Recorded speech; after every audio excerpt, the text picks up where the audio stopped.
our meeting. Is there any public comment for closed session items? Doesn't look like it. Let's do a roll call, please. Trustee Gray, Here. trustee Jackson Miller, Here. trustee Donnelly, Present. trustee Dickinson, Here. trustee Edmondson. Present. All right, the board is convening to close session. And it's 5:15. Nice.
Call open session to order.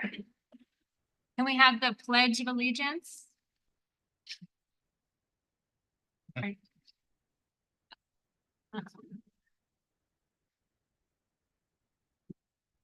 matter which.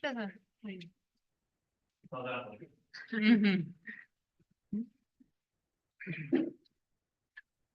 All righty, so Board of Education, Cabinet, Superintendent Turnbull, thanks for having us. So for SoCal Elementary, we're proud to have Ruben Gonzalez Servin as our Pledge of Allegiance and Mission Statement reader. This is his 6th year at SoCal Elementary. We're really proud to have him representing our school. Doubly proud that he's going to be recognized as a bilingual student tonight as well. All right, so here is Ruben.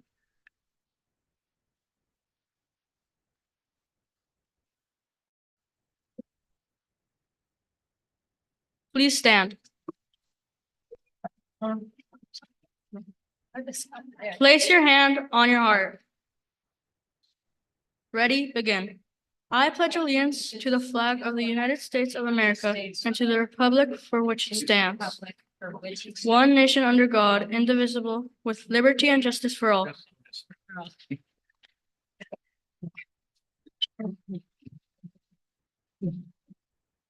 SoCal Union Elementary School District Mission Statement. Staff, students, parents, and the community help ensure that each child develops the skills and character necessary for lifelong achievement and responsible citizenship in a diverse world.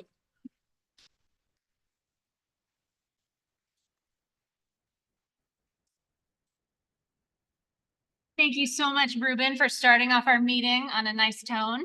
We have an award to read to you. Would you like to read that? I would love to read some very nice things Yeah. to say about you, Ruben. Ruben is not your average 5th grade student. He is a shining star in our school community who exemplifies academic excellence, leadership, and diverse talents. His commitment to learning and his thirst for knowledge are especially evident in the subject area of math. For example, his mental math skills are so impressive that he can solve almost any math problem in close to the same amount of time as it would take to use a calculator. He also excels in explaining and teaching his mathematical reasoning to his peers, demonstrating just one of the ways he is a natural-born leader. Other students are drawn to him, look to him for guidance, and follow him by example, including when it comes to persevering in reading and writing. Outside of the classroom, Ruben enjoys a variety of hobbies and activities. These include singing and performing. He is an active member of SoCal's chorus, and in May, he will be on stage for his role in SoCal's production of The Wizard of Oz. When he is not at school, he is usually listening to music, playing soccer, or doing origami. Ruben is accomplished great things now, like getting reclassified, and I am confident that he will continue to do so in the future.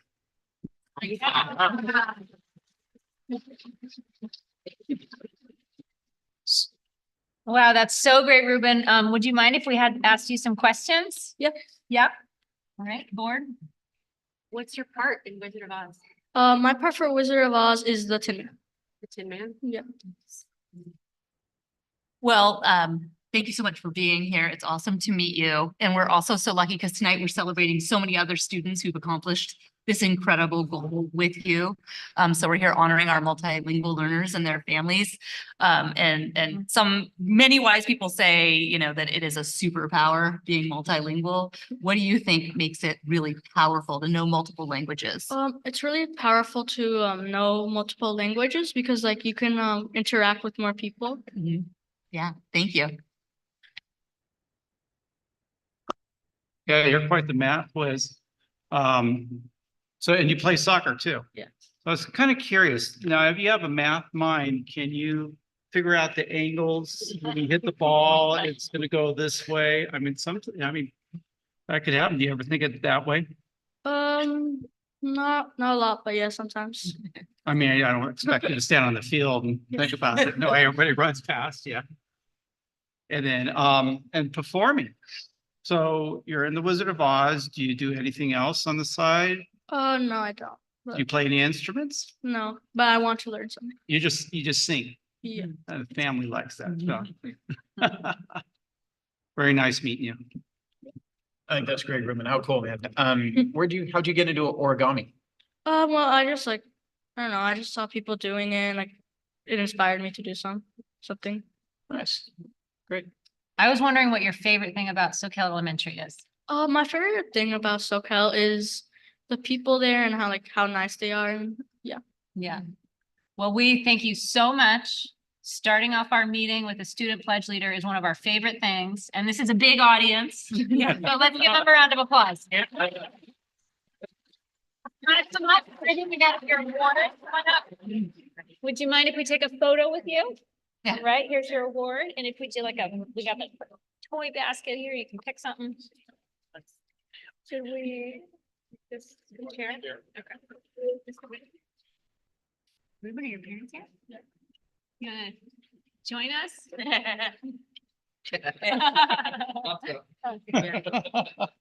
Good.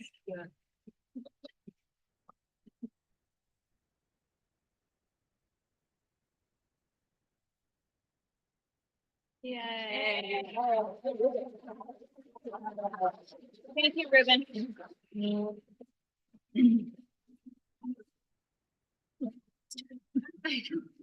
All right, some business. May I have a adoption of the agenda? I'll move to adopt the agenda. A second? I'll second. All right, all in favor? Aye. Aye. All right. Report out of closed session. The board would like to report from closed session that the 2 settlement agreements were approved on a vote of 5-0. The stipulated expulsion agreement was denied. The student discipline matter was tabled, and the evaluation of the superintendent will be continued next session. All right. Now on to the fun stuff. We have some recognition items. We have some wonderful administrators in our district, and they've won awards, so I'll pass the mic to Superintendent Turnbull. Yeah, and actually, I'm going to pass it straight over to our wonderful personnel coordinator, Miss Sandy Figueroa, to come on up and introduce these 2 amazing administrators.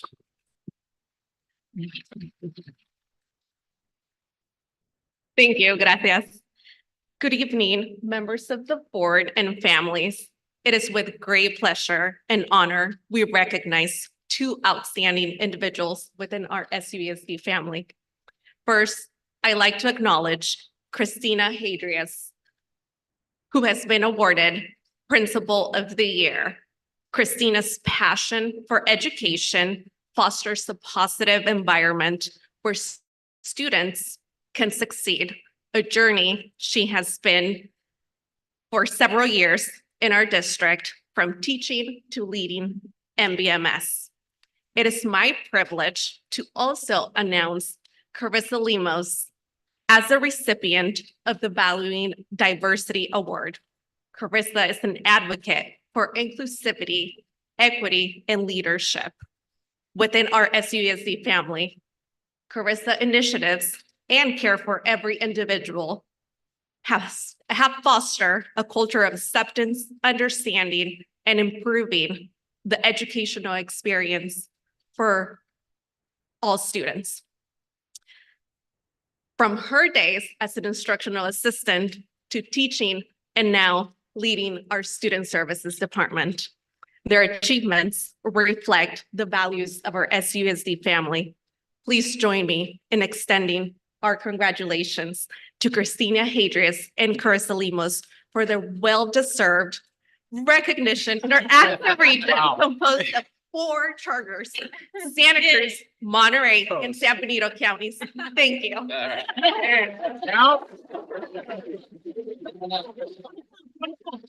Thank you. Christina and Chris, come on up, please.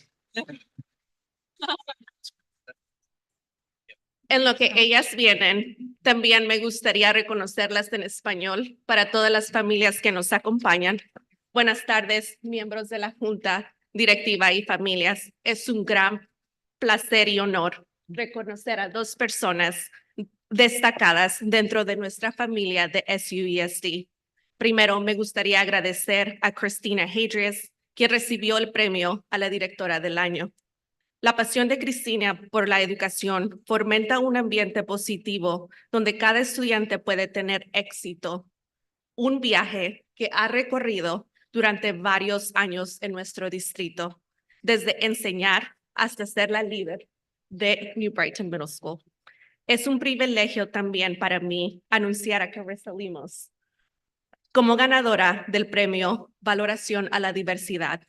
Carissa es una defensora de la inclusión, la equidad y la diversidad dentro de nuestra familia de SUESD. Las iniciativas y el cuidado de Carissa para cada individuo han fomentado una cultura de aceptación y comprensión, mejorando la experiencia educativa para todos desde sus días como asistente de instrucción, enseñando y ahora dirigiendo el Departamento de Servicios Estudiantiles. Sus logros reflejan los valores de nuestra familia en nuestro distrito. Únanse conmigo para extender nuestras felicitaciones a Cristina Hadrias y Carissa Limos por su merecido reconocimiento en nuestra región de AXA, no solo de un condado, pero de 3, Santa Cruz, Monterrey y San Benito. Muchas gracias.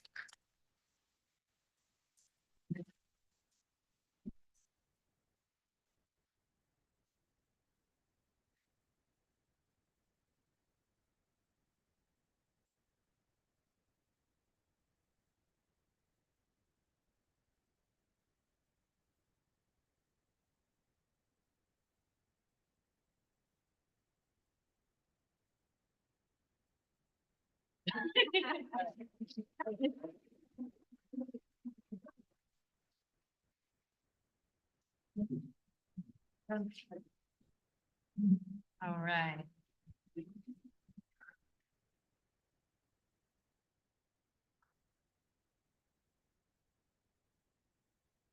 All right, and now on to the big event. We're so excited. Bienvenidos a todos nuestras familias. Estamos muy orgullosos de su estudiante. Muy bien. We are so glad you're here and we're so excited to celebrate. This is one of our favorite nights. We're so proud of your student. And let's start. So you- start. All right, thank you.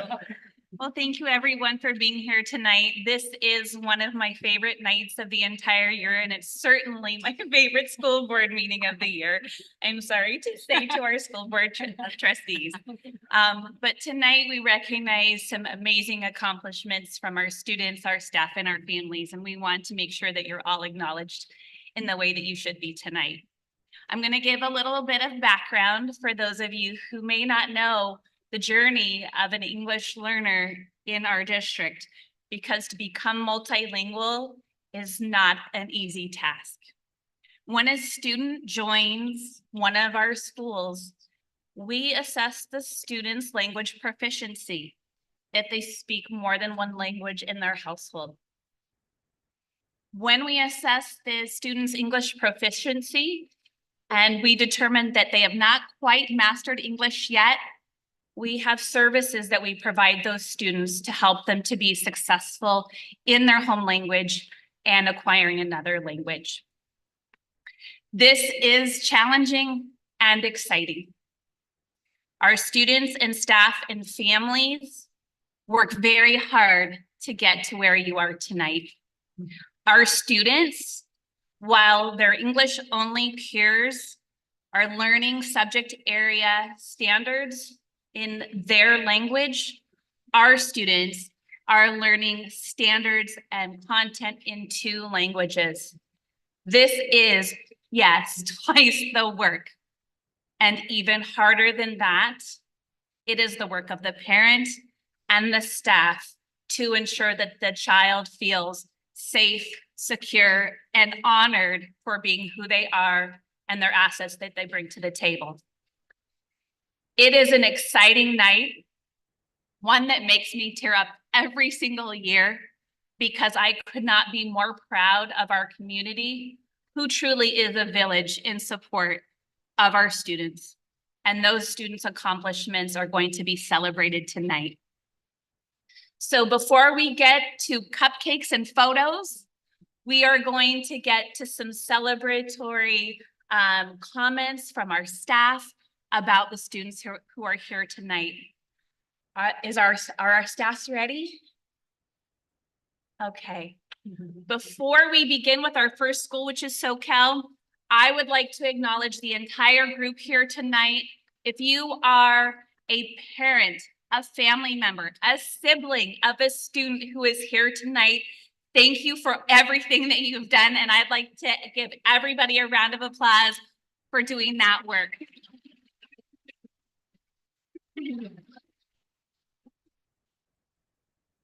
If you are a staff member at any of our schools or our central office and our board who supports our multilingual students, I would like to give you a big round of applause.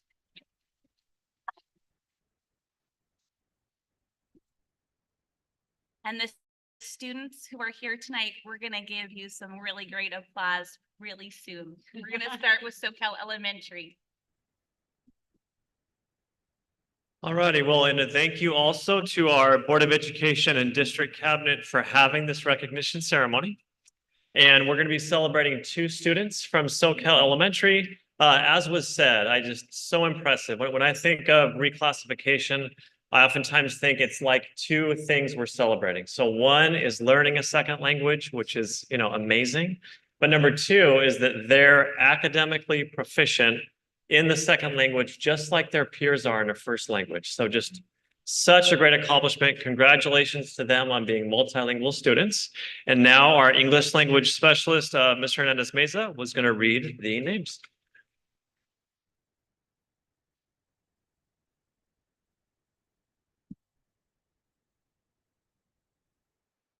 Es un honor para mí presentar al primer estudiante de Soquel y es Rubén González Servín.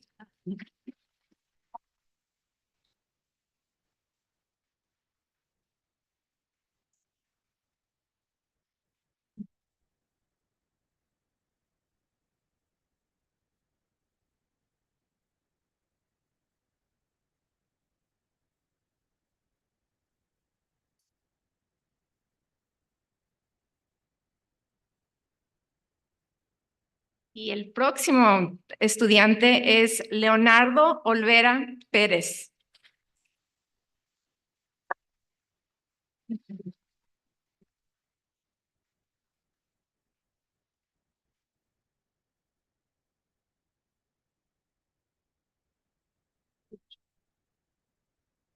While the 4 of you are there, could we get a photo, please?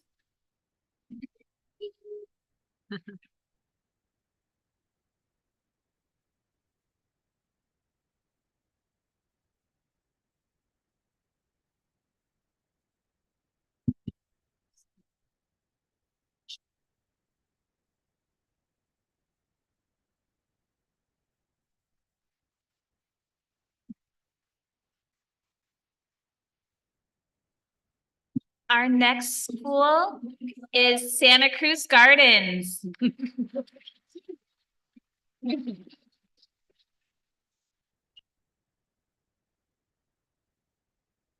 Good evening, everyone. Welcome, welcome. My name is Carlo Albano. I'm the principal of Santa Cruz Gardens Elementary. It's my honor to be here on behalf of our community and our wonderful team, here to give thanks and show our pride in the amazing Jorge, Gustavo, and Flor of Santa Cruz Gardens Elementary.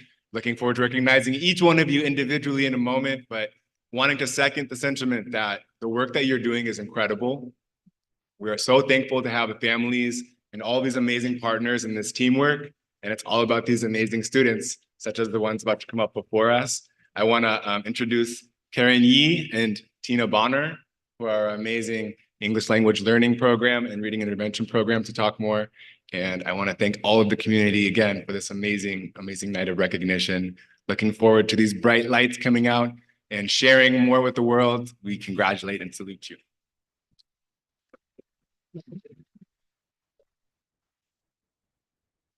Thank you, Mr. Albano. Buenas tardes.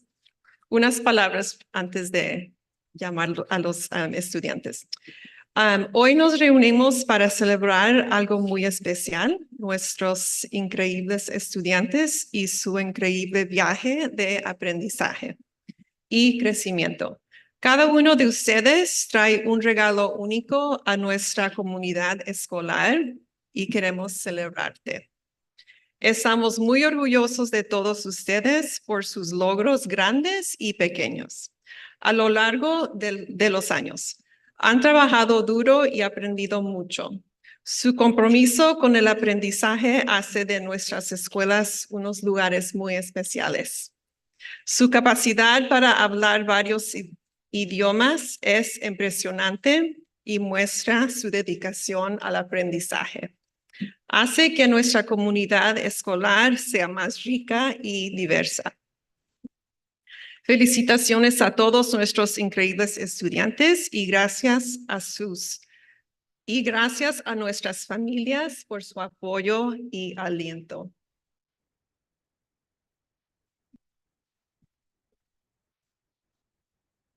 Today, we gather to celebrate something truly special, our incredible students and their amazing journey of learning and growth.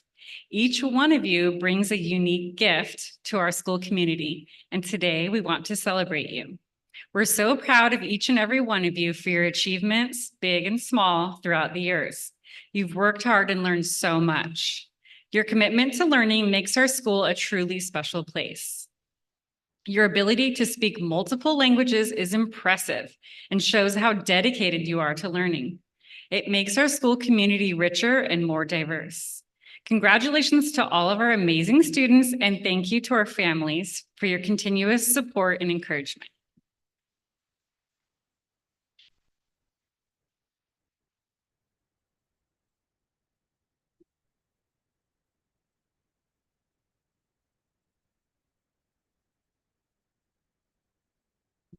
Right.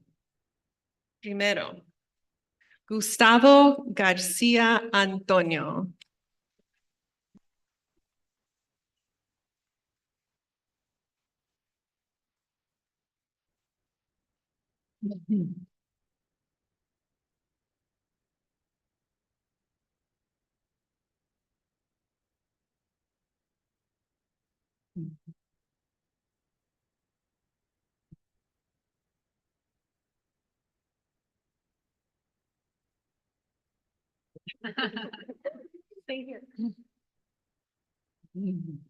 Okay.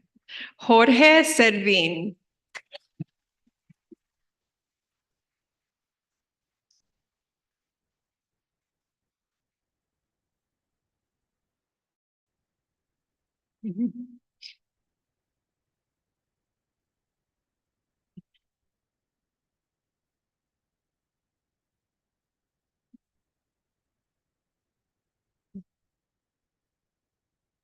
Florencia Romano.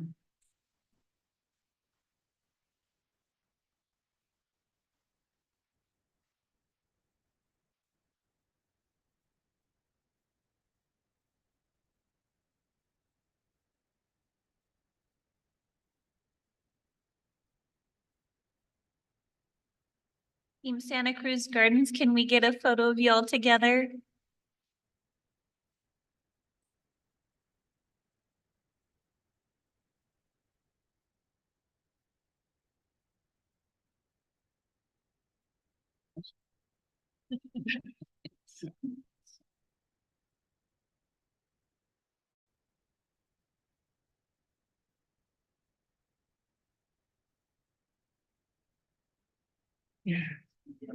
Small but mighty.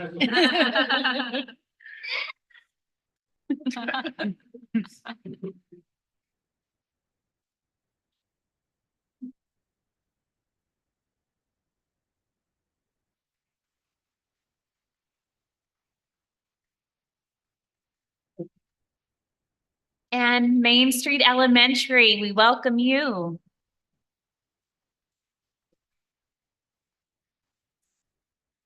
As my colleagues said so well, learning two languages is quite a feat, and it provides many opportunities as our students move forward. It truly does take a village, and all of the teachers represented here have had an impact on our students at Main Street's lives. I want to personally thank each and every one of them for their time, their commitment and support to your students and the family's effort, because it truly takes a team to build that team around our student. And to Miss Willen, who is our EL specialist and works with our students on a daily basis to ensure that they are finding success. So it is with great joy that I do invite her to the podium to represent our students who are being recognized tonight.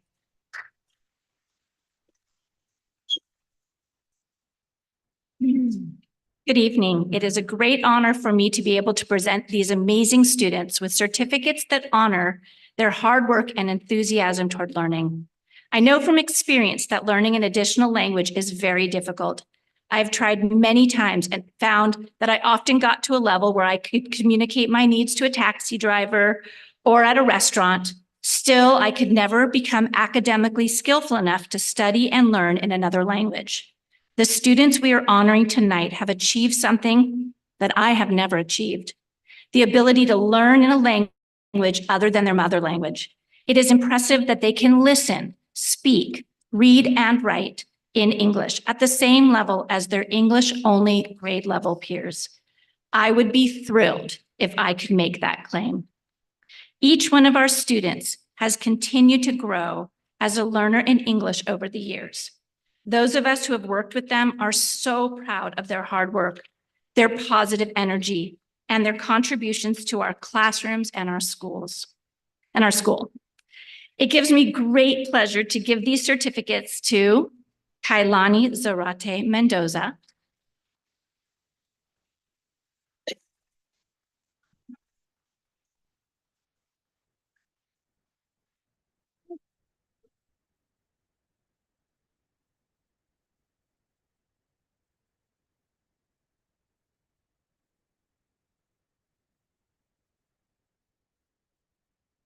Mateo Hernandez,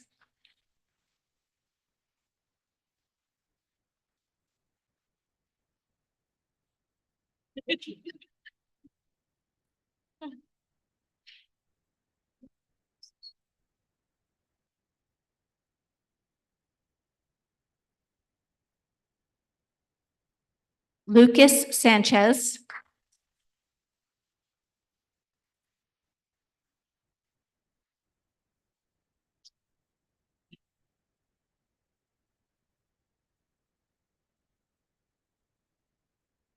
and Sophia Sanchez.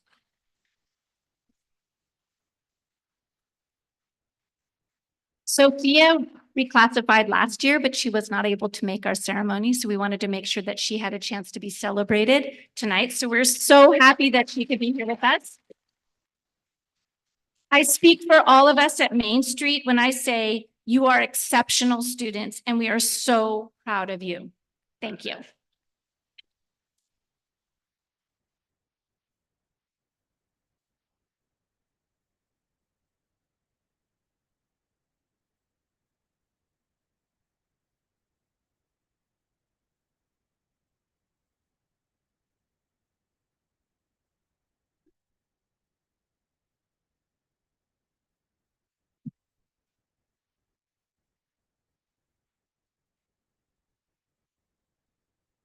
And last but not least, certainly we are excited to bring New Brighton up to the stage.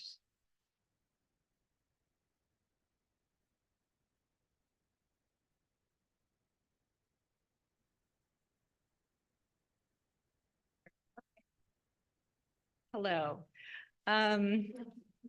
It's always a great honor for me to be here on this night, celebrating all of our students across our district and especially at New Brighton Middle School. I just am so proud of everyone and the hard work that they've put into to master a second language.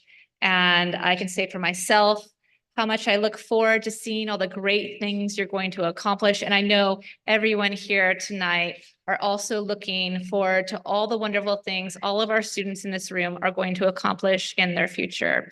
I'd like to introduce tonight with me, I've got Miss Brittany Burchell, our assistant principal, Miss Carissa Lemos, our student services director, and Miss Sasha Talavera, our PBIS director.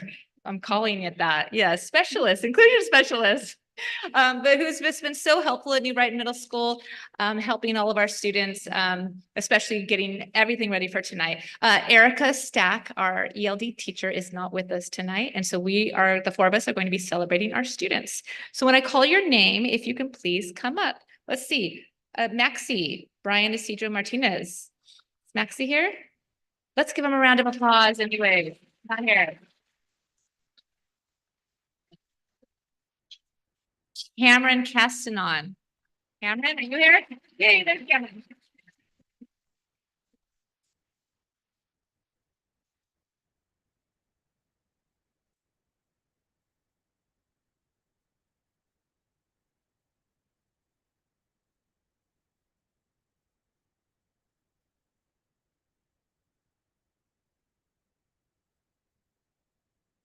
All right, and the next up is Camila Perez.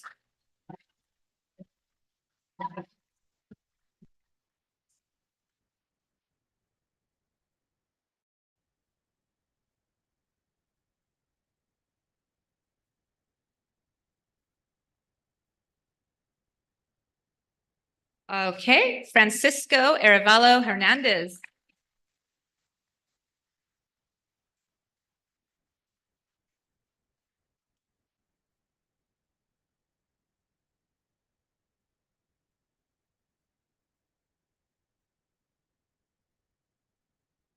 Giovanni Pinedo.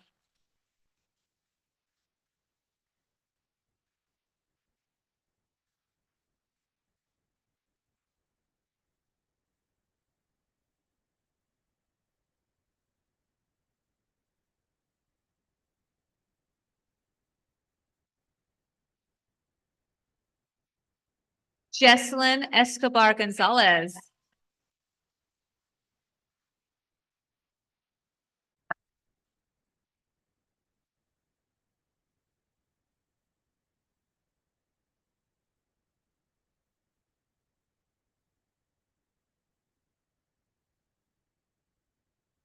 And Stephanie Melchor Ojeda. Which I believe we already celebrated her. This is just a reprint of her certificate. Okay. All right. So before we get a picture, I actually would like to invite any educators that have ever taught these students or at any other schools to come on up to celebrate with them. Thank you. Yeah.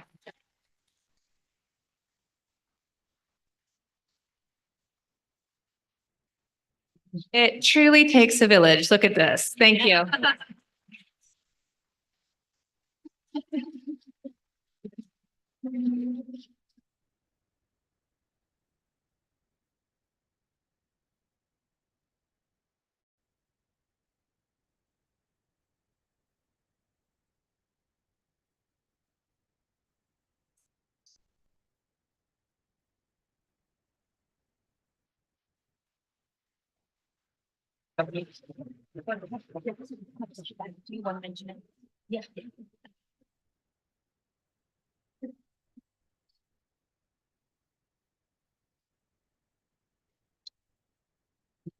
Yeah.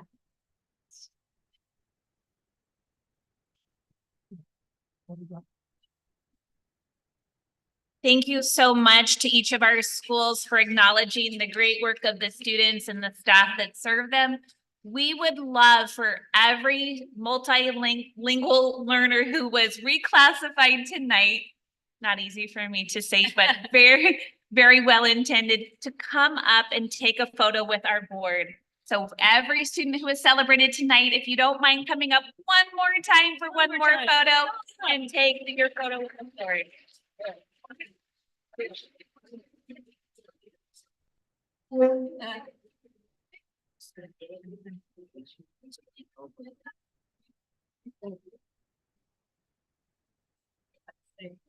I know, that worked out really good.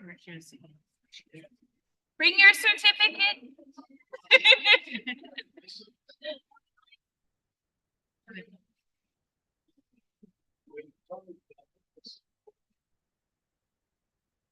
And just do that.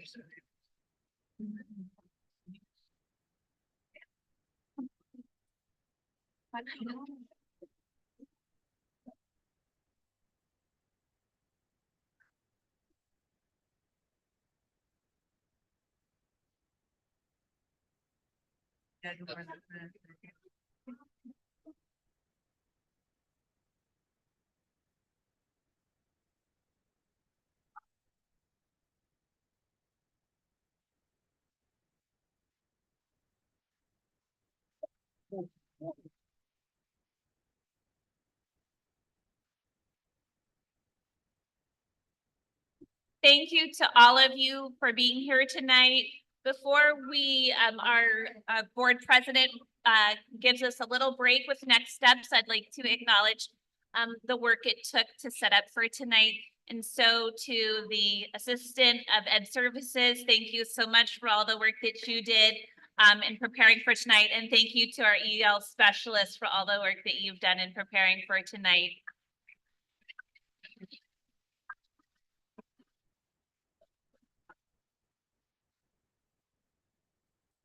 Thank you, everybody, for coming. It's such a wonderful event, and we're so happy you're here. We're going to take a short recess. We'd love to invite you to the library where we have cupcakes, and we can really enjoy this moment together. We will reconvene in about 10 or 15 minutes. Just listen for that announcement. Thanks, everybody, for coming. Hope to see you in the library.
Back, everybody. The board is reconvening to open session at 7:35. We need to approve the consent agenda. Do I have a motion to approve the consent agenda? I'll make a motion. A second? I'll second. All in favor? Aye. Any opposed? All right. Moving on to public communications. Sorry, yeah, public communications. Is there any emails? There's nothing on email. All right, I have a statement that I'd like to read before we start. Need my glasses.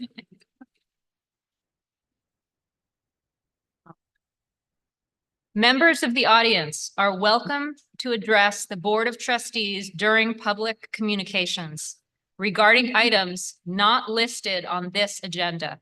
For items not on the agenda, we request that you fill out one of the forms available at the sign-in register and submit it to the executive assistant to the superintendent prior to the opening of the meeting. 3 minutes will be allowed to each speaker and a maximum of 20 minutes to each subject matter. The trustees cannot take action on these matters unless such matters are placed on a future agenda according to law. If the item is on the agenda, you will have the opportunity to speak at the time the agenda item is discussed. Please address the board president. These proceedings are video recorded. Board members shall hold the education of students above any partisan principle, group interest, or personal interest. We have one public comment. Mike Vile. Mike Vile. You can come right up here to the front. We have a microphone up here.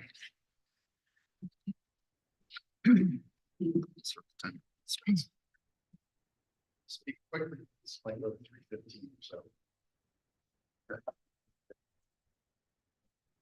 How y'all doing? Huh? All been in communication. My name is Mike Vile. This is my 4th time offering comment to the board over the last few years.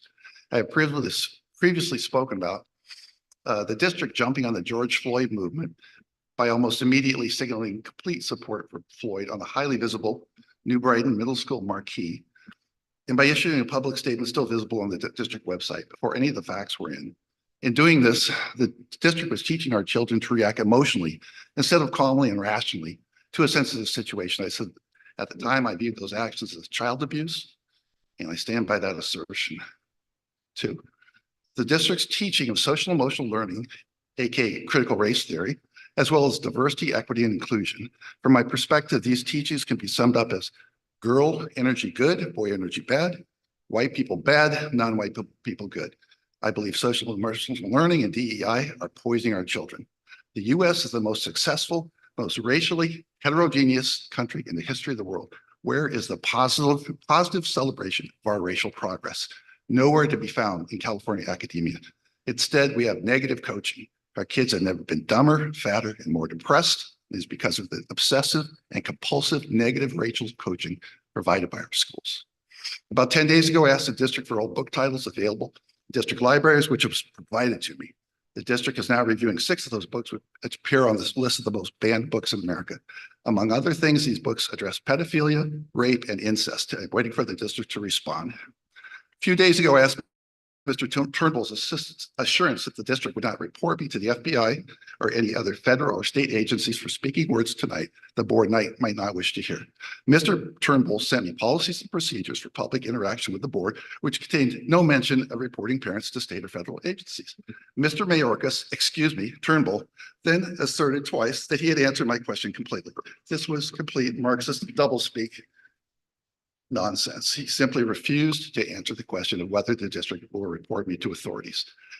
The board likes to talk about difficult conversations that need to occur. How about we all, parents, children, and teachers, start talking about the COVID vaccine jabs, which clearly appear to be a bioweapon. Estimates now range from 23 to 35 million dead worldwide, with more on the way. Number 2, a coming depopulated post-human totalitarian state.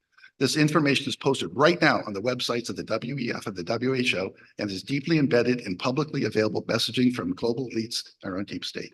Number three, that the state of California is now sexually transitioning our children without parental consent while hiding these hideous efforts from parents.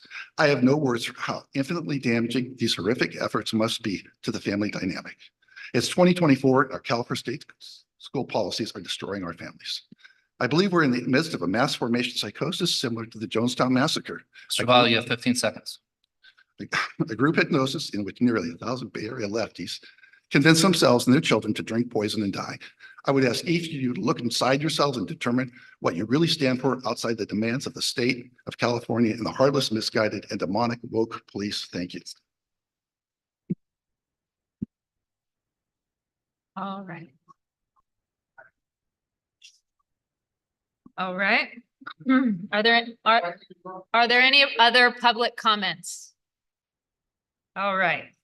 Moving on to standing reports. Items from the superintendent and assistant superintendents. Sure. Given the length of tonight's agenda, I'm going to skip my report tonight, except to say what a wonderful event, first of all, earlier tonight was with our reclassified students, and happy Staff Appreciation Week to all of our staff members, well deserved.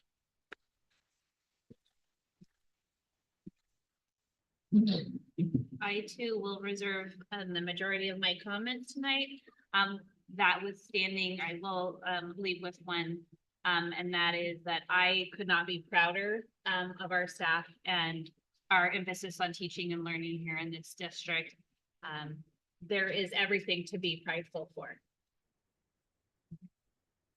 And I too will make mine super short. And again, I would like to thank all staff for all the hard work you guys do each and every day with all the boots on the ground with our students. And tonight is one of the pieces that show how hard everyone works in this district and what a great district we have.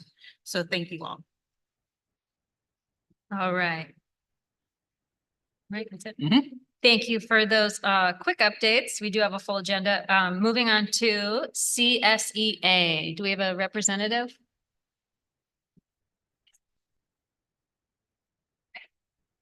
Yeah. We're CSEA? Okay, excellent. Maybe. And I didn't get anything from the president, so I think we're just no CSEA tonight. All right, we'll hear from them next time. Moving on to items from SEA.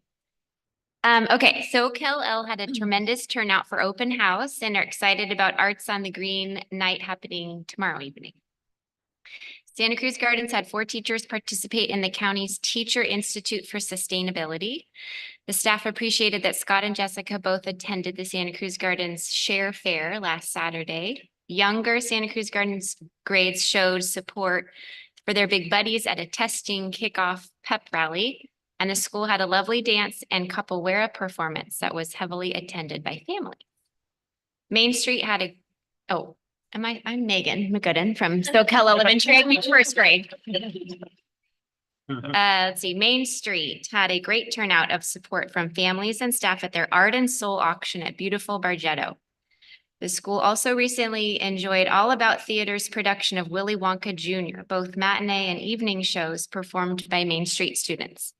Students are putting their all into state testing, and a big thanks goes to Sarah Thompson, Rob Martin, and the IT department for helping smooth over rough patches and answer questions. Main Street is looking forward to open house next Thursday. New Brighton Middle School appreciates how the office staff and police handled a recent situation on campus. It demonstrated the importance of training and preparedness, and the situation was resolved without incident. Opal Cliff students did a wonderful job on the CASP, CAASPP, particularly on the writing, a subject on which a few students had needed to put extra focus through the year. There were lots of proud smiles when they were finished. SEA thanks the DO and the board for the delicious array of breakfast treats, coffee, and snacks delivered to staff rooms today for staff appreciation. The goodies were enjoyed by all. Finally, and most importantly, SCA would like to extend a big congratulations to all of the students who are celebrated at the reclassification ceremony tonight and to their families. This achievement is due to your hard work and it is something to feel proud of. Congratulations. Okay.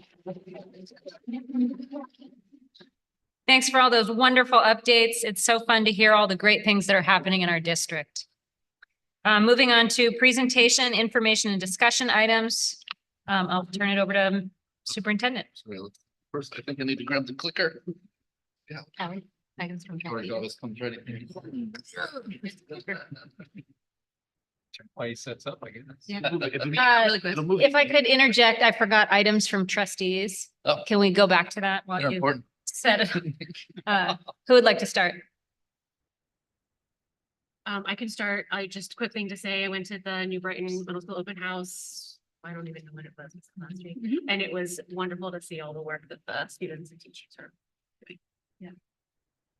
Same, just very happy to be able to attend the open houses. So I was able to go to SoCal and New Brighton, looking forward to the other two and really appreciate how welcoming and inclusive all of our classrooms and school sites are. I have no meetings or events to report out on. I just want to say thank you to all of the staff here at SoCal Elementary School District. Each and every one of you have something to do with our students' education and molding who, well, they could be world leaders, who knows? But you are doing a fabulous job in the classroom or preparing the classroom. Thank you. I had the pleasure of attending the New Brighton Open House. I look forward to the next ones too. And I would echo the sentiments of my fellow board members and noticing that the teachers put a lot of effort into those classrooms, and to see the parents come in and engage with the teachers and have the students there too. It's really special to see the connection that our teachers are making with not only the students, but the parents as well. I also got to attend the SoCal Elementary Open House and the New Brighton Middle School Open House. I love seeing all the parents. It was a really big turnout. Teachers are just in their groove, and it's so fun to see. I'm looking forward to the next two. And as a board, we would like to say happy Staff Appreciation Month. We appreciate everybody in our district so much, all the wonderful work you guys do.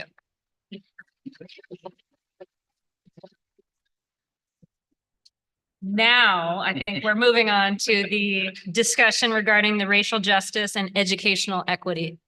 All right, well, I have a presentation. I'm going to talk a little bit about the Racial Justice Task Force and that work in our district. We have a few members from the task force who have been gracious enough to come and join us here tonight. So thank you. I really, one of the reasons I want to move at a brisk pace through the presentations, because I really want to leave some time for them to share their experience on the task force. And I would just say in a very quick summary, this work started in 2021, although I think our district has long been focused on equity, but this very conscientious approach started that year. It did start as a catalyst. The unfortunate murder of George Floyd was a catalyst for this work. We had a beautifully written letter, sincere letter written from our Teachers Association, SCA, asking for a focus on equity and racial justice. And so we've continued this work. We partnered with Nicole Anderson and Associates. Nicole is here tonight to help us as well. And so we carried that work on from 2021. In the very beginning, we tried to maybe focus on some low-hanging fruit, like further expanding our libraries to include more inclusive books, inclusive of all backgrounds. And then we also started some foundational learning. We continued that work in the subsequent years up through this year, where we were able to get down to the student level, both this year and last year to a greater level. So with that, go through the presentation and say that we will focus on the representation across groups in this process, listening sessions, foundations of learning, some of the data, equity walks, equity journey, which is to be continued. One of the key aspects of the ask from SCA at the very beginning of this work is please don't do this as a checkbox approach. This is lifelong learning. And obviously, you know, this is not something unique to our district. This is societal, and we're trying to do our part, and that will continue. A safe space for all will be a focus, and then I want to hear from the team. So this quote, I'm sure you've all heard before, but it really resonated with me with this group, is that never doubt that a small group of thoughtful, committed citizens can change the world. Indeed, it's the only thing that ever has. And I can tell you that this Racial Justice Task Force has been that group of thoughtful, committed citizens. So thank you. Who are these folks? Let's see. And so one of the things that I think we should all be really proud of in this work is that this is really a diverse group. And when I say diverse, it's, in my experience, it's not typical to get all these groups into a long-term group working with each other. And so we had, and many of these folks cross groups. So I could have put two names. Consider this like the unduplicated approach. But some of those folks in some groups are also parents, just for an example, parents in the district. So we had our classified staff, we had elected officials, we had certificated staff, including teachers, we had some superstar support, we had experts in the field that I mentioned earlier, we had a couple of managers, but not too management heavy. We had parents that were really thoughtful contributors to the group. And we had one of our labor presidents a part of that. So I think we should all be really proud of the representative nature of that group. And so some of the representation, obviously, also is important. Who are we all here for? We're here for the students, right? And so I do remember at the very beginning of our work with Nicole, you know, I think I can say candidly, every once in a while there we're kind of like, but we're doing all this reading and everything, like we kind of get down to the student level. You know, of course, I love that about our district because that's really what matters. But that was, you know, we were kind of given that message, go slow to go far, go slow to go far. And we focused on our foundational reading and everything. So that when we encounter challenges, you know, to what our beliefs in our school district culture are, we're able to absorb those, you know, without flinching. And so I thought that was very important. But this year and last year, we were able to get down to the student level this year and what we called listening sessions. You can see some of them there, having one of our experts, Nicole Anderson, interact with students across the grade levels from TK through 8th, which was very exciting. And how many times in school did anybody ask you, like, how things going? Or is school being responsive to you? Do you feel like they're meeting your needs? I don't ever remember being asked that in school, but that's what we did in these sessions, which I found very powerful. And like I said, we did that across all schools, all grade levels. And then, but we didn't stop there. We also wanted to hear from some of our alumni. And so these are all students. This was on Zoom because these folks are spread out all over the country, mostly at colleges. And these are students who went through our system. And we were able to ask them, you know, from your perspective now as an adult, how was your experience in SoCal? How could we have done better? And of course, there was a focus on equity in these questions. And we were able to get some really good feedback. Whenever you do these, you have to be ready for what I like to say is the good, the bad, and the ugly. And like, that's why all that pre-work is so important, because you can't expect it all just to be, you know, roses, right? But while we did get some good constructive criticism, there were so many positives. And students, one of the things that always stood out to me is so many students said they always felt like they had somebody they could talk to even when times were tough. And so our district focuses on relationships, and that really shone through, especially with this alumni group.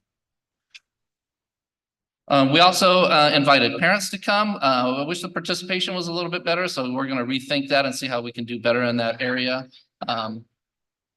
Exactly. But the offer was there. We did get a few parents who joined us, and so that'll be a continuing effort. And so what did they focus on? So when we're talking about the classroom and student level, last year was a year of equity walks. And so equity walks is, it's not to go around and judge, hey, are we doing equity right? It's to really dig into the areas of cultural awareness, cultural proficiency, and just go into classrooms, go into schools, and just ask ourselves questions so that we become the experts at being able to further this equity journey. So that was last year. We did an equity walk at every school. And then this year was the year of listening sessions, which I explained earlier. A little bit about listening sessions. They're about 45 minutes for each one. And they were able to kind of establish a context of educational equity depending and developmentally right, for the student group we're working with. Focused on just a few questions and really let the students do a lot of the talking. Small groups of students, between 4 to 6 students. And the input was categorized into themes and an alignment with our LCAP goals. And you'll see at the back of the presentation, some of the work that was provided as support documents. We're not going to go through in detail tonight, but you'll see a lot of that data captured there. So this will be work that can continue, that we continue to focus on in coming years. I talked a lot about foundational learning. So like, we don't just dive in and say, yay, we want to do equity, right? Like we really took it seriously. Some of the foundational pieces were the article, The Water of Systems Change, the Cultural Proficiency Manual for School Leaders. Although we didn't read the book Courageous Conversations itself, we adapted a lot of our work from it. One of the ways that Nicole always begins meetings with those agreements: experiencing discomfort, speaking your truth, staying engaged, and expecting and accepting non-closure. And then on our instructional side, a lot of work was done around Zoraida Hammond's work with cultural responsive teaching and the brain. And so this is just a sample of some of the data collected through our listening sessions. And so you can see that some of the strengths identified, they feel at this, the responses students gave talked about they could go to a calm room. They felt there were safe places, libraries and classrooms, having staff that cares about them. Sometimes that's easy to overlook or focus on academics, which is so important, but they don't care to learn until they learn that you care. I think it's something that our district's staff and teachers embrace. Relationships, students felt validated, positive staff and student relationships, trustworthy adults, friendships, and academic rigor. I like that flow because all of those other things lead up to the opportunity to have academic rigor and being challenged by teachers. And so I mentioned the equity walks before. These are very professional, data-oriented reports that come out after each one of these. And so we'll have those. We don't just do them and they go away. We have all of the recommendations and everything into each one. And so that'll be a foundation of data that we can work on and embrace the concept of equity walks ourselves.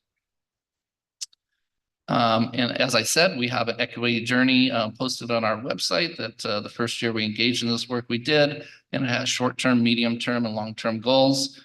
Have we met every goal so far? Absolutely not, but do we have plenty of goals to focus on and continue this work in the future? Yes. One of the things, so a lot of this deep work was so important, and I'm really appreciative of the order we went in. Sometimes you kind of want to do the poster or something first, and that can feel superficial. I was really proud of the order we went in. We did all the deep work first, all the foundational learning, but then we did feel like it was important that the group had something representing us out at each school site, and so we landed on this poster. Just indicating that every one of our schools and buildings and facilities is a safe space to be who you are. And there's a little QR code down there that if you scan it, you can look at different works represented and brought to you by the Racial Justice Task Force. And so I had mentioned all these wonderful folks. A few of them are with us here tonight. So I'd invite any of them to, if you'd just like to share your experience in the task force and what it meant to you, we'd be most appreciative to hear from you. Come on up, Michael. Yes, please. Good evening, everyone. How are you? Good evening. I was originally approached to join this amazing task force by my school site leader, Carlo Bono, Mr. Turnbull, our amazing superintendent, district leadership, as well as Mr. Enrique Duomo, the president or the original leadership, one of the original leaderships of the task force. I declined. My response, my retort was, I had work to do first. I had to build relationships first with the Black Afro-American scholar on my campus, the amazing campus that I get a chance to provide equitable education, high quality instruction, and of course, building relationships with the scholar, then with the families. I declined, but I asked them to just keep me abreast so I can be an ambassador of, and then eventually join the task force with not necessarily empty promises, but with some social capital, if you will, particularly speaking, having a relationship with the Black Afro-American, in this case, the Afro-Latinx scholars who were at the Gardens. Yes, there's still work to be done. My question to the scholars, to the families, and then to my school site staff and the special education team was, will my scholars, meaning the scholars from my community, will the Black Afro-American, will the Afro-Latinx scholar have a place to be when they don't have, look around, they don't have that safe space, for lack of better words, to just cry. In one case, one of my scholars needed that space. So we called it Wakanda. Wakanda was, I'm going to Mr. M, I'm going to the Learning Haven. The Learning Haven was known as the, rebranded, is formerly known as the Resource Classroom. I was able to get the backing of Mr. Bono to rebrand it. So the families knew and my scholars knew. You have a safe learning haven. You have a safe space in your regular class, your gen ed classroom, or in the resource classroom is also the safe haven, the learning haven. So I digress. Some of my scholars who were not necessarily on my case management plan, we agreed to have a code word when, yeah, you know what? In these spaces, I don't feel safe to cry. I don't feel safe to be Wakanda. Go to Mr. M's room and you feel safe. Ladies and gentlemen, moving forward, I ask that we continue to create, not saying they aren't, let's be more intentional about, particularly speaking, the Black Afro-American scholar, which is the less represented scholar in this amazing school district. The Afro-Latinx scholar, who in most cases is not represented correctly because demographically this child is maybe identified as white, Hispanic, but his family recognizes him or her as Afro-Latinx. Let's make sure that we have this space, be intentional about having spaces for the scholars who just need a place to cry, to be, whether it's Wakanda or something else moving forward. In this case, this young scholar, Afro-Latinx, we call it Wakanda. It won't always be Wakanda because Mr. M has to move on. The scholar has to move on. If this child stays in Soquel Union Elementary School District, will he still have that safe space, that Wakanda, to go be, recharge, have someone, hopefully someone from our tribe, from our community. If not, what we call them now? We used to call them advocates, or we used to call them our co-conspirators from other tribes, if you will, from other communities. My question is, for our co-conspirators, will you truly do the work, not necessarily, as Scott put, a check in the box? We have these greatest conversations to get them comfortable. And when that child from the Afro-Latinx or the Afro-Black American community comes to you and asks, I need a safe space, you provide in kind. So ladies and gentlemen, I did decline initially to say, hey, I have work to do first. I'm new to the community, I'm new to the school site. I don't want to come to these panels empty-handed, just being an African man with Black consciousness, a Afro-American educator. No. What am I doing at that school site? Building relationships first with the Afro-Latinx scholar, then with their families, and then coming to the task force with something to show, contribute in kind, in lieu of, again, just being there as a check-in. Yeah, you're here. We count for you being here as someone from your community. Great, but what did I do while I was at the Gardens? I report to you in closing, I was able to connect, build relationships with the Afro-Latinx scholars as the whole person, and then academic-wise, and in particular, with this particular child, Wakanda, his gen ed teacher knows, he's going to the Learning Haven. He doesn't have a case management learning plan. Nope, he found a safe space. We are from the same tribe, from the same community. Then I was able to build rapport and trust with him. I'm going to Wakanda, got it. He's going to the Learning Haven. He's safe, he's recharged. I see myself.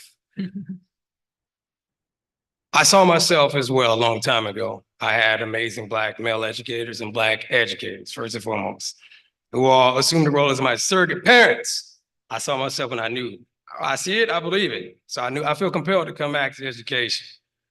Perhaps this young scholar will too be empowered to come back to education. If not, as a minimum, he feels safe at the gardens. I appreciate Mr. Bono, I give thanks, and the other educators who truly embrace inclusiveness to allow this child to have our co-word Wakanda. On that note, everyone, that was been my experience. Again, I did not actually join, but I did the work, if you will, to hopefully promote it for others to join. Thank you for your time. Mr. Bono, thank you. Wow. Wow, Michael, I can only say that was so powerful. I completely respected your decision, why you made it at the time, to put first things first, but boy, I wish we had you in those meetings. That was powerful, man. Thank you. Anybody else?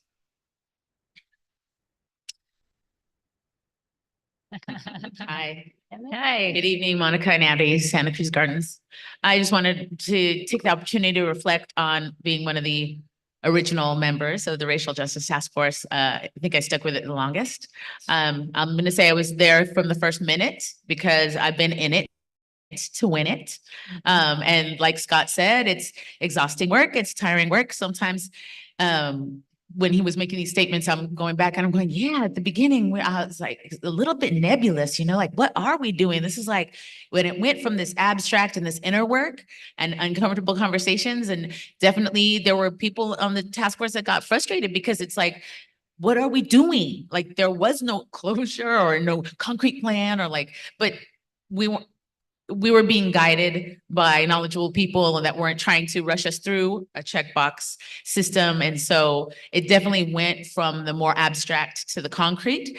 And I'm going to say, it's hard to keep up your spirit when you don't see immediate results, but I appreciate many times being in such a small but mighty district because we hold each other up and we hold each other together and we give each other reminders. And I constantly feel reinvigorated and never put down the mantle and will, die on my deathbed a social justice warrior. And I just appreciate the opportunity to have participated and especially with the equity walks, like just being in other classrooms in the district and seeing the work that other people are doing.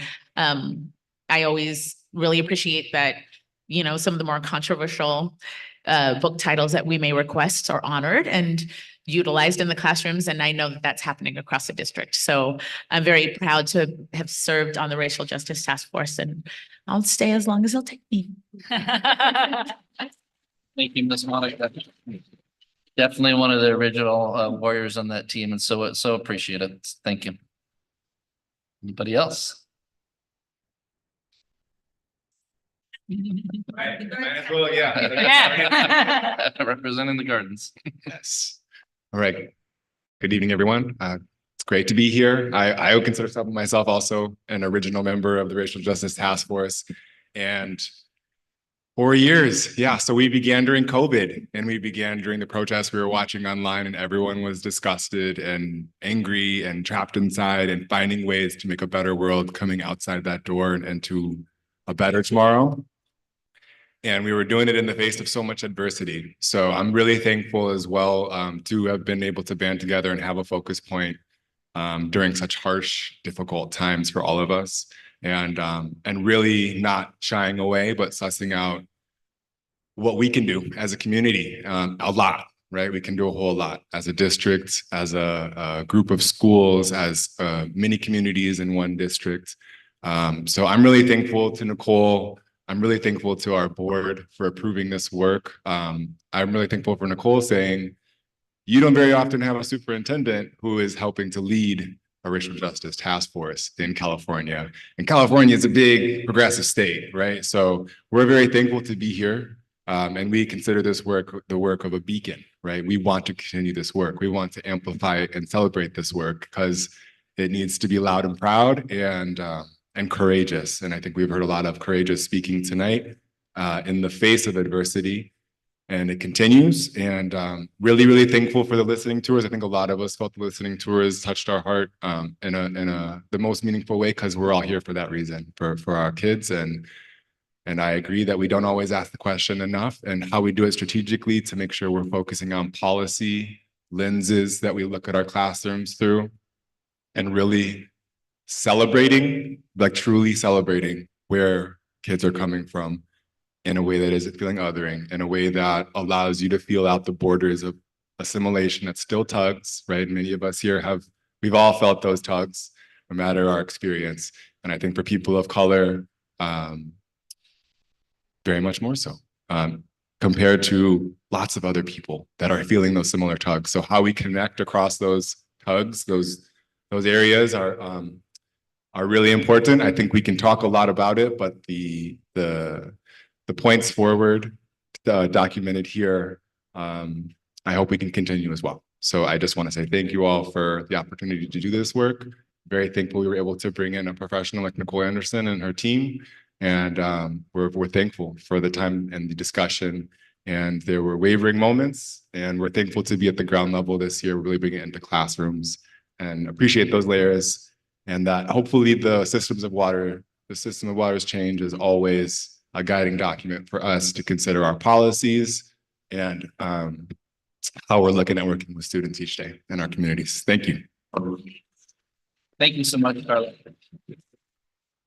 It was great to have you as you progress through these different positions and these different lenses, but you stuck on that all the way through. So it's greatly appreciated.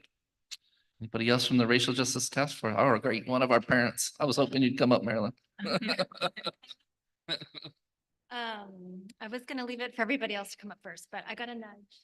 So, okay, I'll come up now.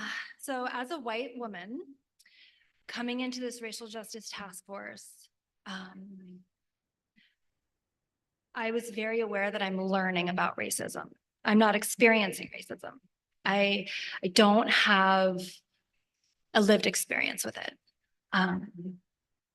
So I'm learning, and it's a lot. And I'm going to keep on learning. I'm committed. I'm also one of the OG members. And when I first came into the task force, I, like a lot of white women, white people, what can I do? What can I do? What can I do? What can I do? Just tell me what to do. And it's not about that. It's not about what I can do. It's about, where is my lane as a white person?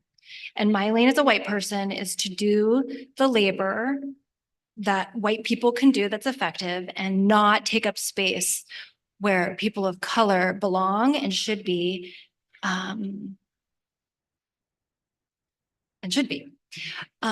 I've learned that. I've also learned you have to go slow to go fast. I mean, I think I learned that in like the first 3 meetings, and just the amount of information, history, it's just dumbfounding, like how much we aren't taught, how much we don't know. We, meaning me as my little white person self, like it just isn't in my radar because I'm not living that experience. And so I've learned a lot, and I am dedicated to this work.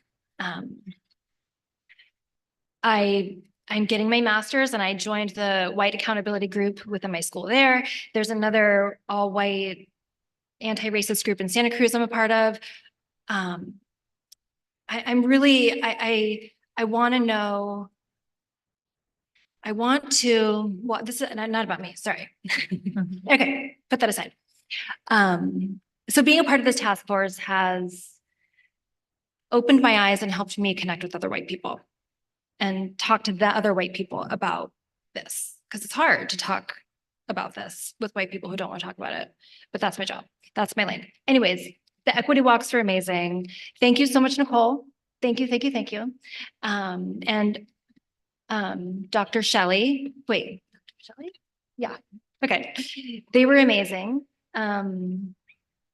I will stay as long as you'll have me as well, although my son is going to be graduating New Brighton next year. So am I still allowed to be on the task? Because I would love to stay on. Awesome. Okay. Thank you so Thank much, you. Marilyn. That parent perspective is so important, and then you stuck with it the whole time. It's so appreciated. And yeah, one of the things you really talked about is like, this was so much of an inside out approach. And I think that sometimes for me, like that's like when I would hear like, we're not going fast enough, try to remind myself of that, and just uncovering our own biases is really the way to start change. And so thank you for reminding us about that. Any other members of the task force before I invite our expert to come up and talk? Oh, Sandy, come on up. Yay, I'm glad. Good evening again. I put something together, but gosh, 4 years, time goes by so fast. Welcome Julian into my life, my little guy. And being part of it and doing this work is so meaningful because one day when he comes to this district, I just want him to know that I was part of this important work. But anyhow, I put something together. Thank you, board, superintendent, and Nicole and team, for your commitment and dedication in this work. Being part of the Racial Justice Task Force Committee has been a transformative, professional, and healing experience as a multilingual learner. One of my favorite experiences was the student listening sessions, having the opportunity to listen to students share their experiences throughout our district is one that I will forever treasure in my heart. I also want to say thank you to a very special little person, Isaiah, Nicole's son, which we happen to made a very special connection in past 4 years. And I want to thank him for speaking his truth in front of our whole entire admin team. So I wanted to say, sí, adelante, Isaiah.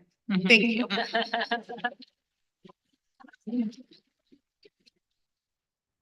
Thank you so much, Sandy. And with that, I'd like to invite Nicole Anderson to come up and talk about her leadership with this group.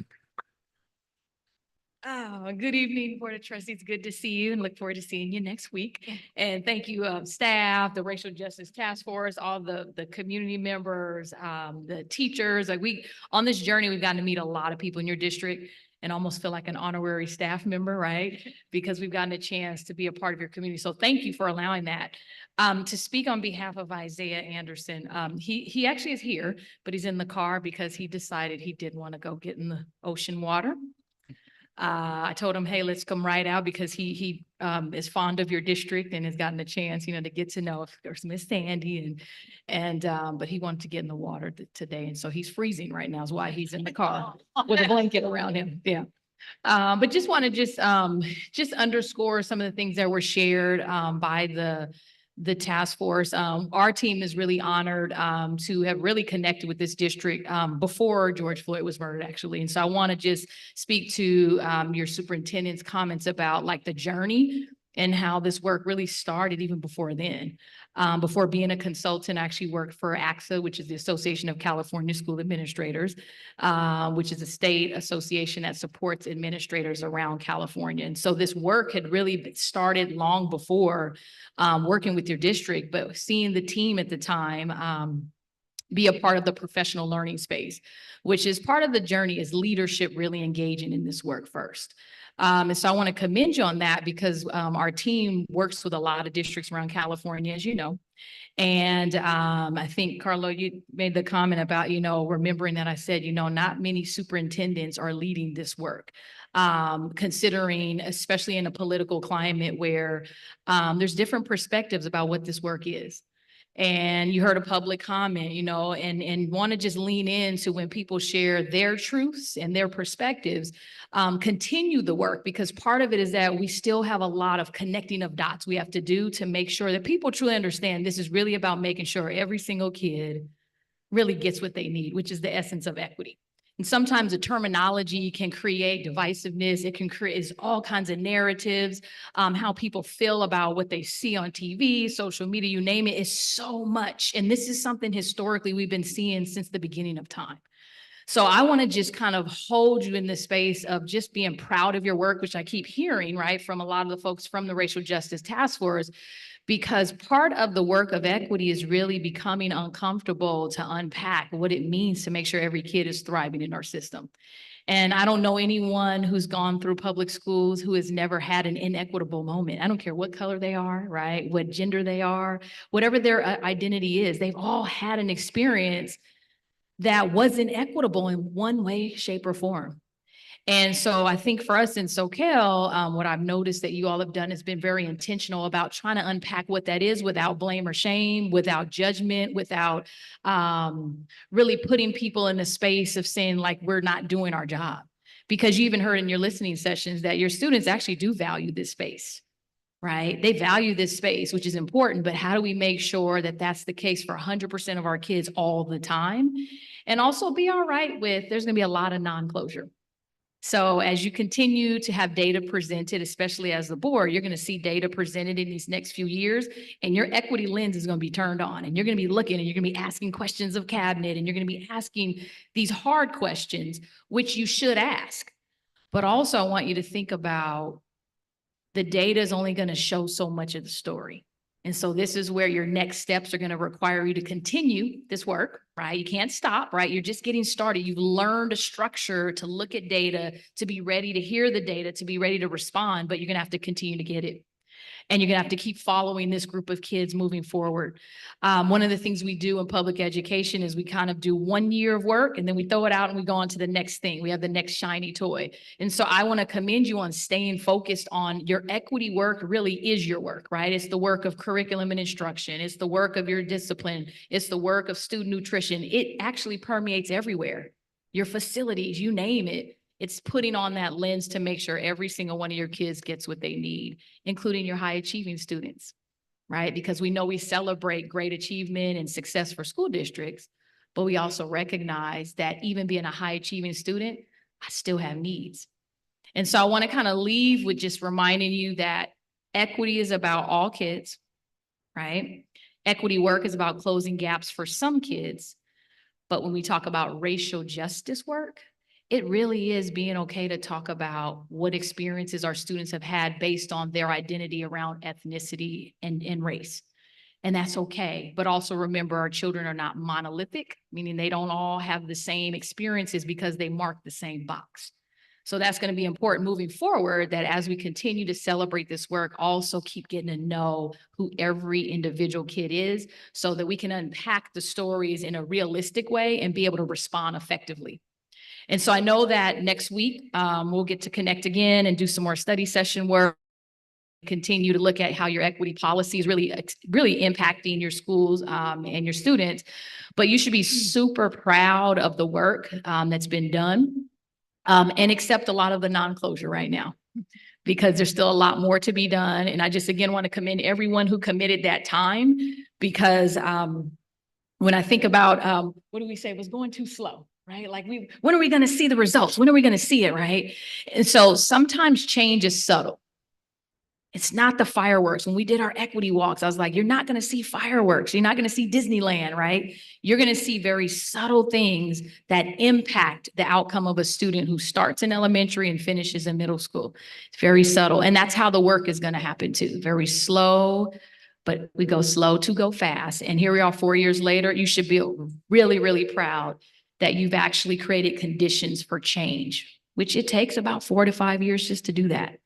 And so to see the outcomes, right, your student achievement results, your discipline, you're going to slowly see those things change over time, but be really proud that you've created some good conditions for change. And I just want to thank you for allowing us to partner, because it's been an honor and a pleasure, and we've gotten to learn and build relationships that will, I think, continuously be a lifetime of a network and relationships we'll have. So we'll talk next week about your work as a board and, of course, how we can support in any way, shape, or form. But thank you all as leaders for your commitment to the work. Thank you again for the Racial Justice Task Force. And most importantly, I just want to acknowledge your children in SoCal School District. You should be really proud of them. And just thank you for allowing me to even connect with some of them through the journey that I've been on. So with that, I'm going to yield the rest of whatever time I have. And thank you again, Superintendent Turnbull, for all the wonderful work you've been leading, as well as your staff here in SoCal. You should be proud. We definitely are. Thank you, Nicole. You are definitely part of our school district. With that, we'll open it up to questions or comments from the board. All right. Well, I don't mind being first, not shy, but it's really been my privilege to get to be a member of the task force for most of the 4 years. I think one of the years I split a seat with a trustee, but I've really been able to observe most of the meetings and participate. And so every time I've reported out, it probably gets boring, but every single time I'm just reporting out to the rest of the board how moving it is and how deep the work is and how hard everyone on this team has worked. I too sometimes get challenged by the idea of going slow to go far, going slow to go fast. And it was really, really hard to wrap my head around the first year or two.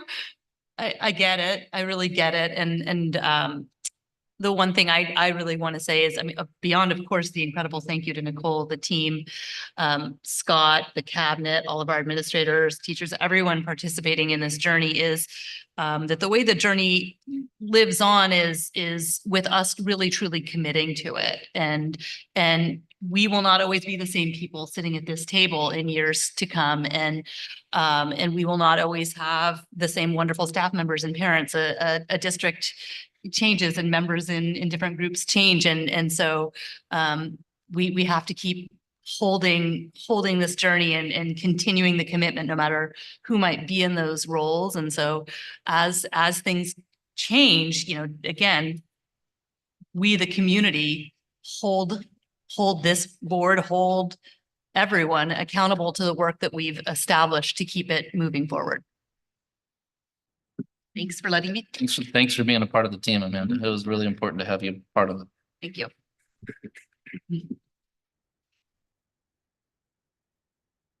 I'll just jump in. I was able to attend as a substitute and alternate for Amanda 2 different times. And I was just really, I mean, some of the things that we talked about are still with me. And then being in this role, I get to look at policy and think, how is this going to affect all those students that to see that bigger lens? And I'm so proud of the team. Was just great conversations. And then to see that in the classrooms, I'm just very happy that we're doing this work. Yeah, I just want to say, I think the acknowledgement that this is needed sends such a, and that then the district is following through with it, sends such a message to the students and to the families and to the community that this is important. And it just, I'm really proud of that. I mean, I'm a new board member, but I'm very proud of that being, you know, how it really represents that every student should be seen and heard and valued. And I think it's really remarkable work that's been done. Anybody else? Okay. Actually, I don't know how to follow up with the speakers. I mean, they shared it and they explained it, and thank you for being on the task force.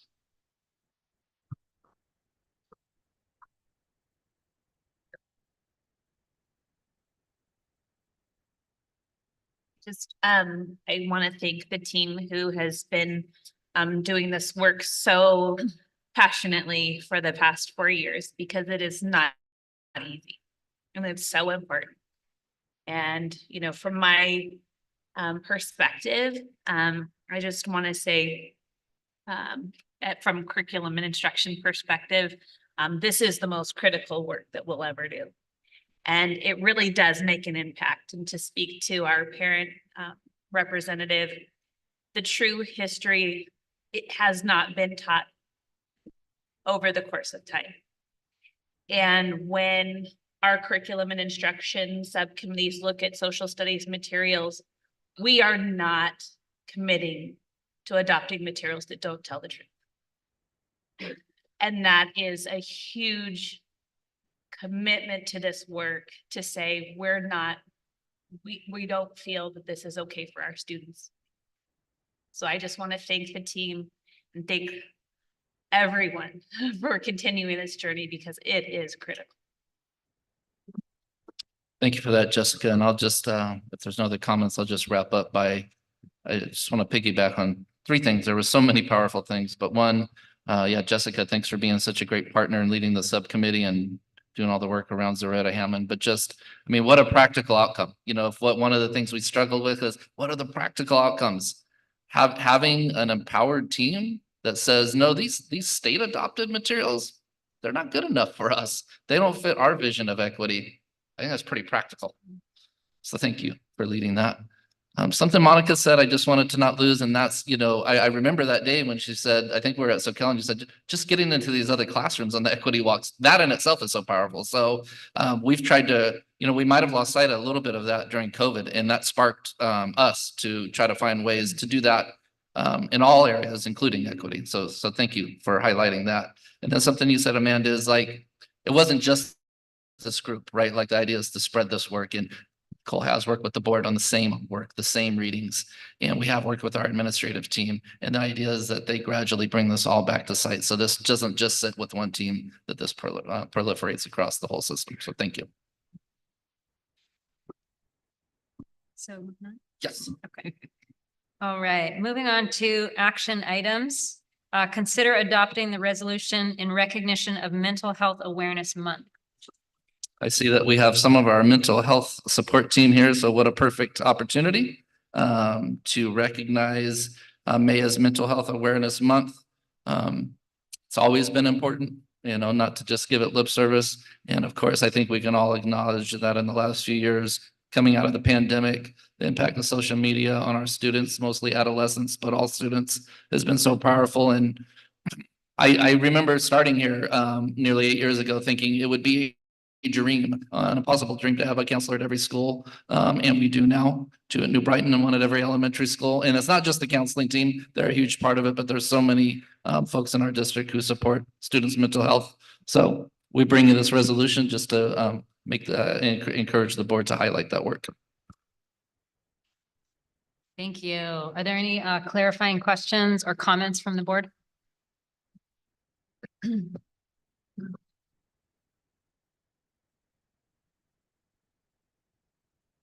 At what point? I mean, are we discuss it or just? Yeah. Just, okay. I'll wait for discussion, I guess. Discussion. Isn't that what I just said? Yeah.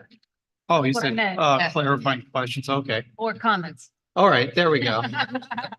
So I'm sure this is going to pass, and it's, you know, it's just, I don't know what the word is. I want to say amazing, but it's not amazing. It's that children younger and younger and younger are diagnosed with mental illness, and, you know, kids 6 to 12 have visited hospitals for suicidal thoughts or self-harm. So this is crazy. This is really, really serious stuff. And I know our staff has worked with a lot of these children that have come through with the mental illness, and then the early signs of the mental illness. So this is really important resolution. And also I ask if we, after, I'm assuming it's going to be approved, but don't stuff it, we could put it on the website. And yes, there. Okay. I agree, Ted. I mean, it's incredibly important. And I'm really proud of the fact that our district is able to focus so much energy and focus the resources towards counseling and mental health services and supports to our students and their families as well, because we know when a student is experiencing a mental health crisis, an emotional challenge, it's something, you know, that's of course impacting their entire family. So I'm really grateful and proud for what our district is able to do, and fully support a resolution honoring the importance of this.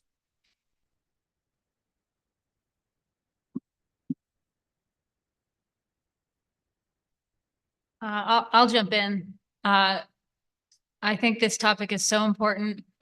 Parents are always asking the school district for resources because they see their child struggling. And how wonderful that our schools can offer that right now with counselors at the site. When I see something like a board policy, there is a part of me that says, is that all I can do? But that I've learned being up here, that recognition and policy, that is the way that we say this really matters and we're behind this. So that's That's how I feel. Yeah, I'll just say, I think this kind of goes along with the Racial Justice Task Force too. I mean, it's the commitment that we all have for every individual student that really carries through, and it all starts with the staff, and it carries through the admins and up to us on the board, but there's nothing we take more serious, and I know from our internal conversations, than the all-around health of the child. So it's a big part of it. I just want to say, I like the way you said that, Callie, because it is sometimes, well, what more can we do, but that sending that message is a really powerful step, and that's what we're empowered to do. So thank you for phrasing it that way. All right, unless there's any other comments, would someone like to make a motion? I'll make a motion to pass, consider adoption of. Do we do that before? Doesn't matter. I'm sorry. That's okay. I'm a little thrown tonight. There's room for public comment. Would anybody like to comment on this topic? No? All right, And there's nothing on email. all right. Would someone like to make a motion? Ted, I believe that was you. I lost my train of thought here. All right, now I make a motion to adopt the resolution in recognition of Mental Health Awareness Month. I'd like to second it if that's okay. Sure. All right, Have the roll call vote. all right, roll call vote. Trustee Gray, Aye. trustee Jackson Miller. Aye. Trustee Donnelly, Aye. trustee Dickinson, Aye.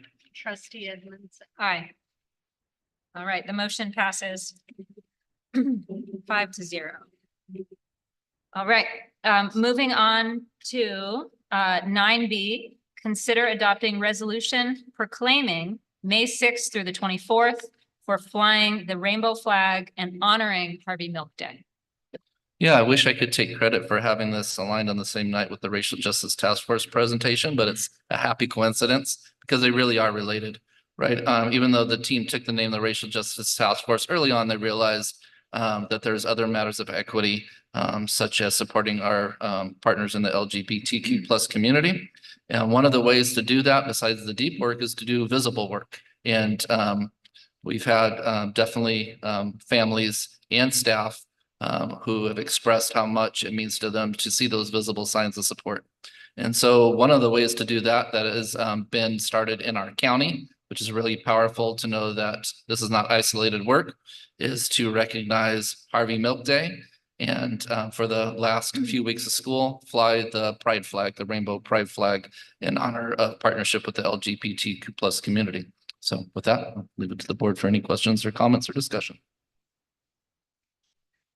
I just want to say there was one line in here that I think is really important, which is whereas all students deserve to feel safe and welcome in their schools and to see themselves represented in the curricula. And I think this is a really important way to enable students to see themselves represented and welcomed. So I think this is a great resolution. So really supportive of it. Good point.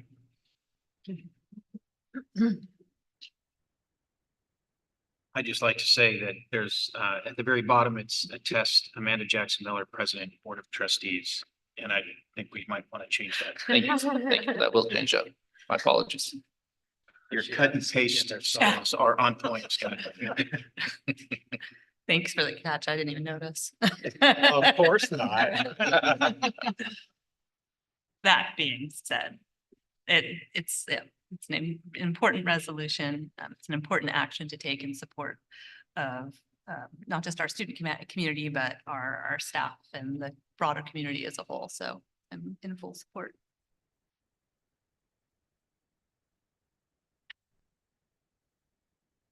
I'll just jump in that I think showing this kind of support is so important to all our staff, our families, our students. And I'm glad that we do this, that we've continued this tradition. Anything else? Any public comment? Yeah. I just want to kind of echo Scott's sentiments in the congruence with the Racial Justice Task Force, but also acknowledging mental health awareness.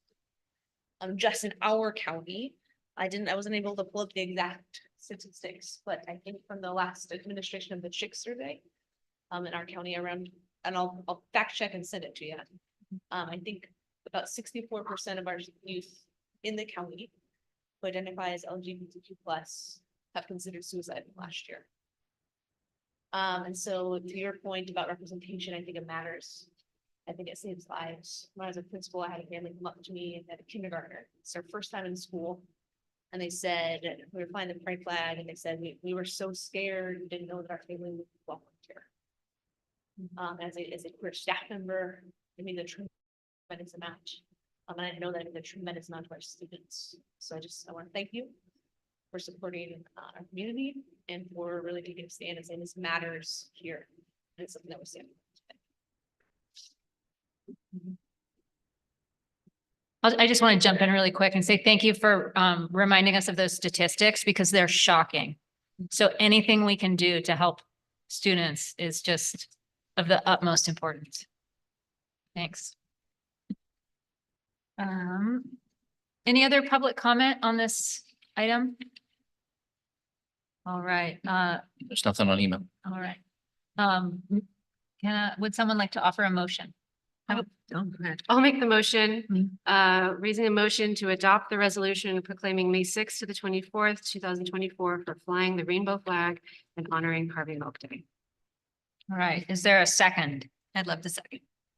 All right. Is it a roll call? Trustee Gray, Aye. trustee Jackson Miller, Aye. trustee Donnelly, Aye. trustee Dickinson, Aye. trustee Edmondson. Aye. All right, the motion passes 5-0. Oh, moving on to item 10, we have an open session inter-district transfer appeal hearing. I'll invite the family to come forward, and Chris and I will also move to that side so we can proceed with the typical hearing procedures. And I do apologize to the board. I did not prep this off in hard copy. You should have, okay, thank you. Yeah.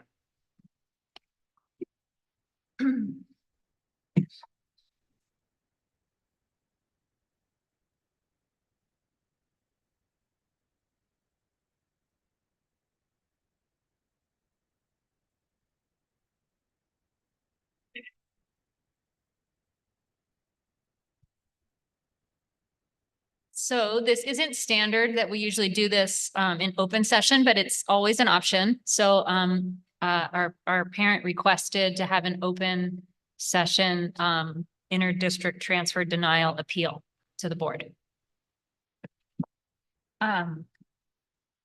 Yeah, thank you for accentuating that. I would just like to say that it is governed by Ed Code that allows for that option. And historically, typically, these are done in closed session, and so it's very mindful that it's done in open session.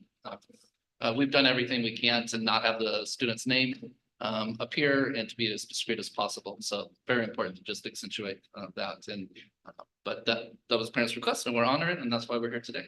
And Scott, I'm realizing there's some procedural things. Yeah, if you go to page 95. Thank you. Of the docket, should be pretty linear.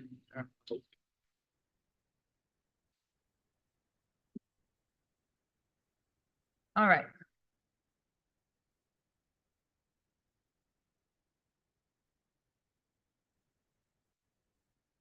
All right, so the basic way that this goes, I'll swear you in to tell the truth. I'll swear both sides in. And then you'll have 5 minutes to share your experience. And then the board has a chance to ask questions of the family. And then the district has 5 minutes. And then the board has time to ask questions of the district. And then you again have a chance to respond to the district. And I believe that's also 5 minutes. And then the board will deliberate in open session and come to our decision. All right, please raise your right hand and repeat after me.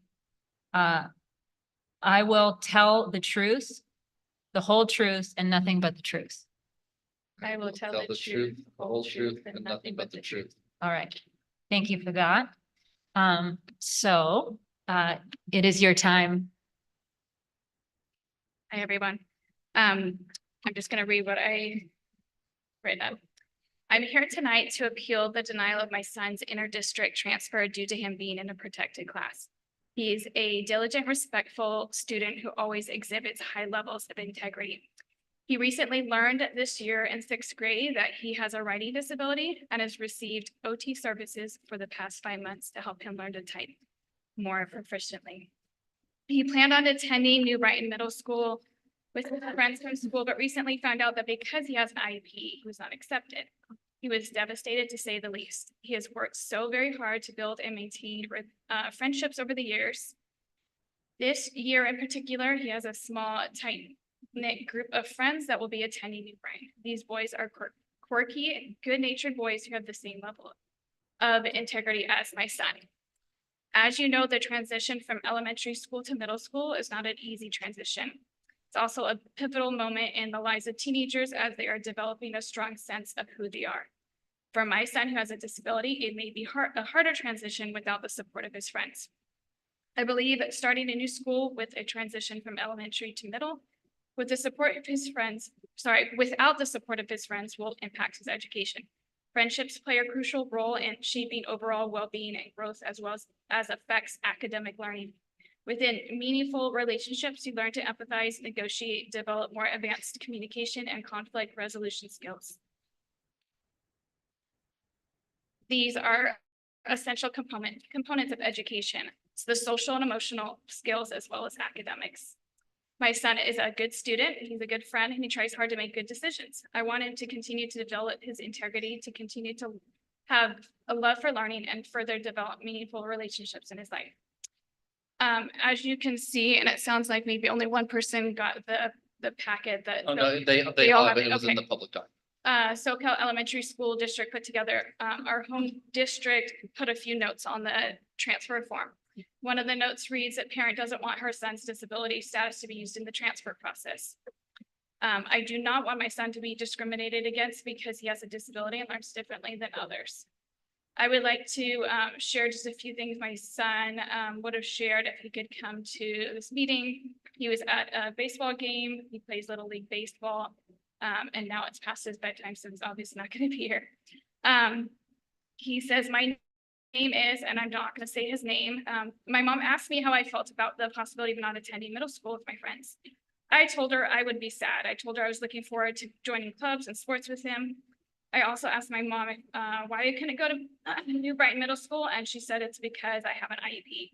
A few weeks later, I saw an old friend from New Brighton and he asked me what school I was going to, and I said I couldn't go to New Brighton. He told me to use someone else's address to get in. I went home to ask my mom what that meant. She said we wouldn't do that because it's wrong to lie about an address to get into school.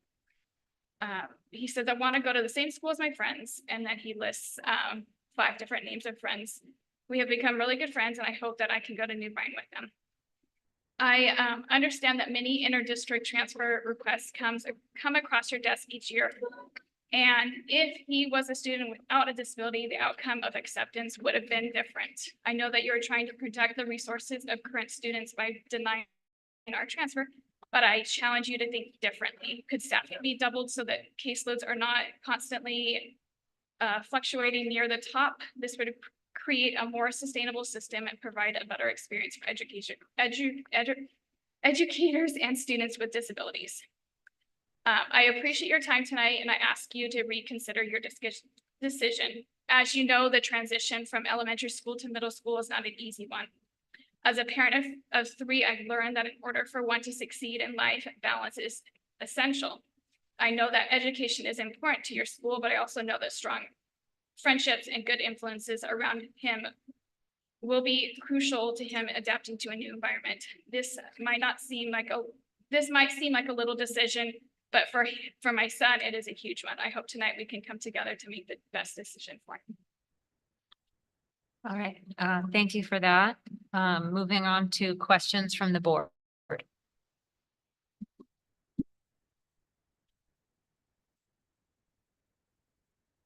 Thank you for being here and speaking with us and sharing your son's words. That's wonderful to hear from him. These are never easy from where we sit. We understand it's not easy from where you sit. And some of it can feel kind of technical, right? But I just want to be sure, but because I'm looking at all these documents. So you live outside of our school district boundaries, right?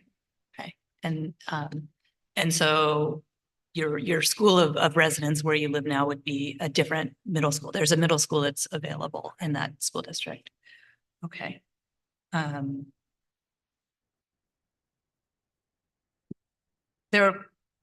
It's completely up to you whether you want to answer my question or not, but there were some other questions on your application, your transfer request that weren't answered.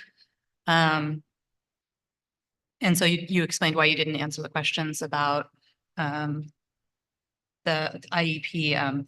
There were also questions about student behavior that weren't answered, and I was curious about why that wasn't answered.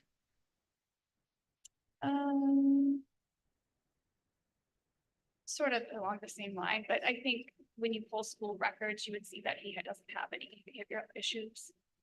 I could have put yes on it, but I just decided not to. Okay, thanks. Or no, I'm sorry, no, right? Did not have any issues. I'll just say that, I mean, nobody up here is a robot. We all have a great empathy and we all understand the vision from your seat and where you're coming to us from. And there's nothing we would, in a perfect world, we'd want more than, to have everybody get whatever they want and be comfortable and be, and we would have the resources to provide for every child in our school district, outside of our school district, no matter where they are. Unfortunately, we're in a situation where it makes it difficult. You make a very compelling case, though. I mean, what you said, I think pulled everybody here, so it's a lot to think about. Thank you for coming and thank you for making the case for your kid.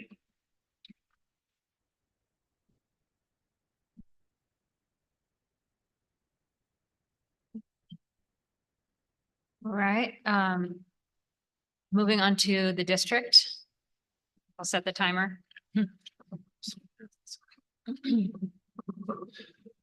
So I will start with a little big picture response and then ask Carissa to share some of the data involved in here. But I know I speak for both of us when I say, that these are always very challenging because there's a division from what our heart says versus what the analysis of our programs say. And so just like to acknowledge that Joanna made a very compelling case, very articulate, not easy to get up here. And so, in obviously doing what any of us as parents would do, advocate for our child. And that resonates. And there's really not much I would disagree with what was presented. I appreciate when I hear a quirky, fun-loving baseball playing student who loves school, boy, that would fit right in here. And so the only part, and this is where kind of the roads diverge, is the transfer, was not denied. And I know you didn't mean it this way, but because the student has an IEP, it's not, that simple. It's that the student IEP requires services of which our resources are already greatly impacted. So very clear division. This is not about the child. This is about the capacity of our programs to serve our students who live within our boundaries, which of course is our first obligation. So there is some data in the packet. Carissa, would you mind sharing that? I would echo that. Such a clear articulation of all of the reasons that we would want to say yes. And I especially want to echo that I would love to double our case managers and the number of providers that we have to serve our students, but unfortunately we're not in a position to be able to do that. Anytime we sit before you, we always really emphasize that we look for every opportunity to be able to say yes, and we really mean it. I hope that we've demonstrated that to you.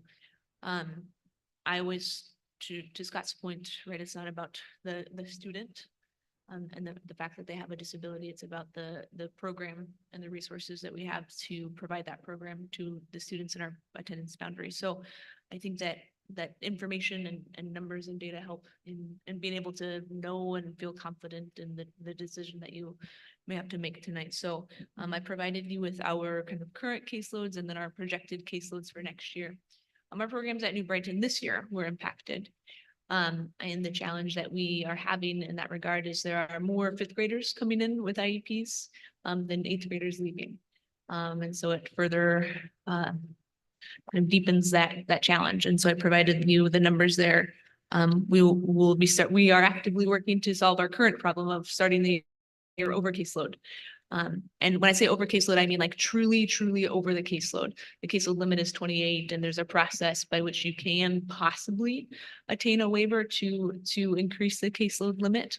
But even with those waivers in place, if we were able to get them, and I don't think that we would be able to, we would still be over caseload.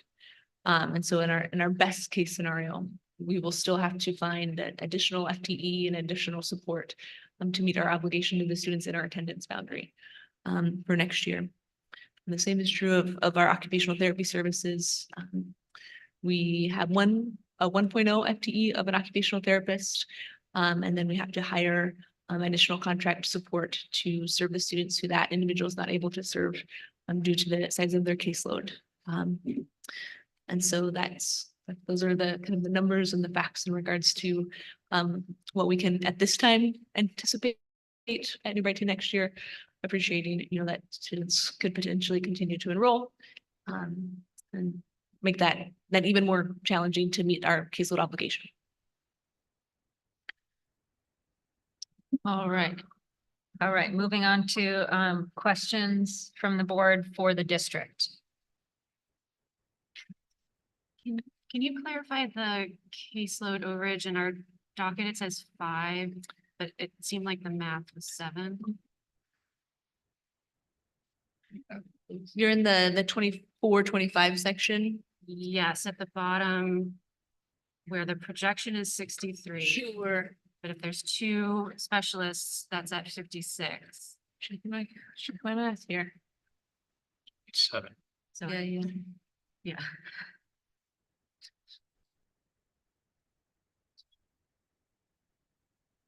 Apologies. Yeah, it would be 7. Thank you.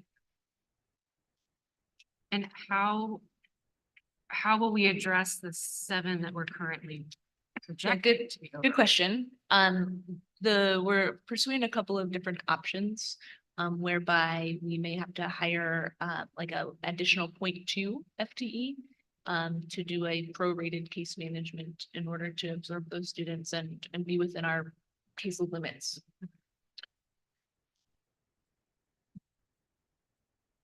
To follow up on that question, if we did hire a 0.2 to handle these 7 extra cases, would that be able to accommodate 8 instead of 7? And I do understand No, that it's more a could fair come. question. Let me triple check my math. I think when we ran the numbers. No. So when you take the caseload of 28 and prorate it to 0.2, you get 5.6. You can have 5.6 students. You can have 5 students. And so we would still have to pursue the waiver process in order to meet our caseload obligation. The other challenge is, I don't ever want a student to be found eligible in middle school, right? That makes me feel like that's late. Where did we go wrong? But it is possible, right, for students to be identified and found eligible in middle school, especially with COVID. It's much more common right now for students to be found eligible later. And so we also would run the risk of being up against that limit and then having additional current students be identified and found eligible over the course of next year also. Or families moving into the district who already have existing needs. Right. Take that into consideration for sure. I'm also hyper vigilant about the fact that if we did do this, then it's possible your child might not get the care that they need and deserve too, if we're shorthanded trying to, put a pigeonhole somebody else into the schedule.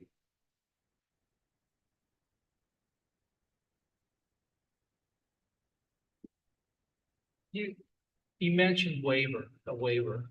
What's this waiver? So good question. The waiver process is a function of the CDE.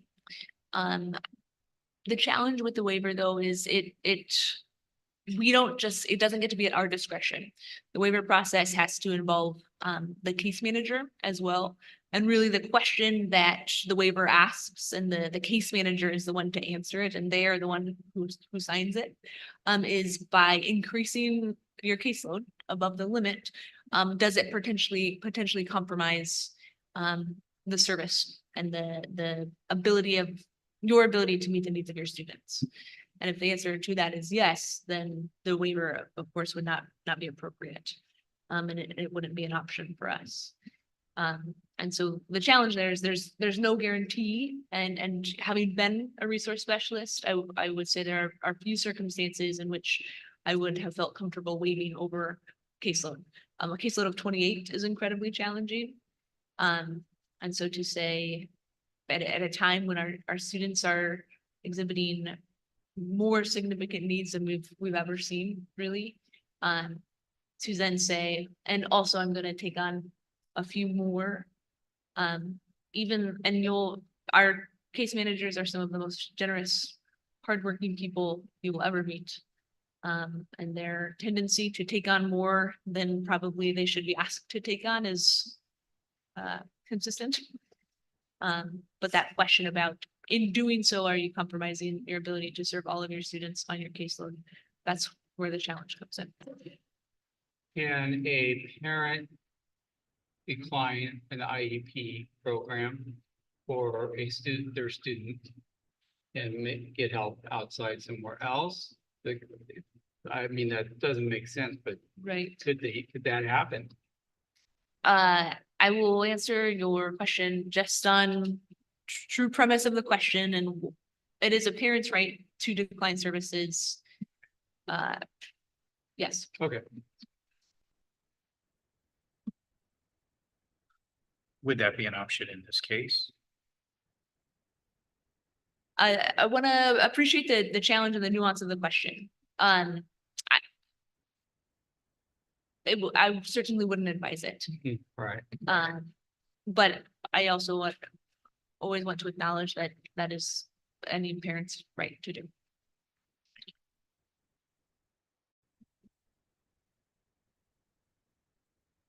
These situations they're so painful because we see the student as a person, we see their beautiful self in our schools. And then we have to balance that with the numbers of how do we support all those students.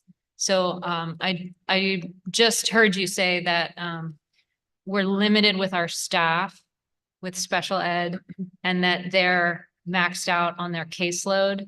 And having spoken with teachers in special ed, that caseload is a very important number for what that teacher can give. I mean, a teacher can only give so much. And when we overload each staff member above that caseload, it's unfair. They can't do their job the way that they want to. So thank you for the numbers, because this is such a hard decision to make. But when we make these decisions, we think about the student, we think about the staff, we think about the whole district as a whole entity. So yeah, thanks for bringing out those numbers. Other comments or questions? No? All right, coming back, if you have anything else you'd like to add, you have 5 minutes, a rebuttal to the district or anything else you wanted to share.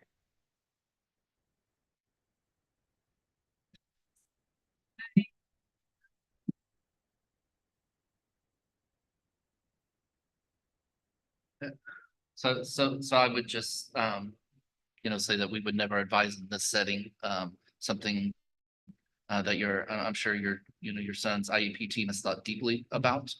So I would just say, typically speaking, without knowing your son, that is not a wise pathway. And to, you know, to put it bluntly, somewhat having the tail wag the dog, right? Like, so if your child has identified needs, those needs need to be served. All that said, technically, yes. I apologize if I was putting some ideas out there. Just a conversation, and that was a question that, I've already had that conversation with our school. okay. This option, Okay, for him to school with his friends. It's through those services that started this year. And happened.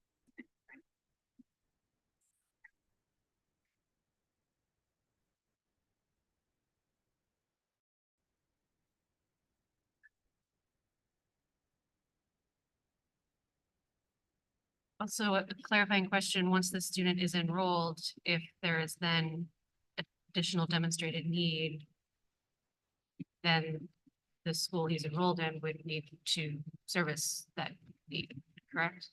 Yeah, it does put us in a complex position, in regards to child find obligations.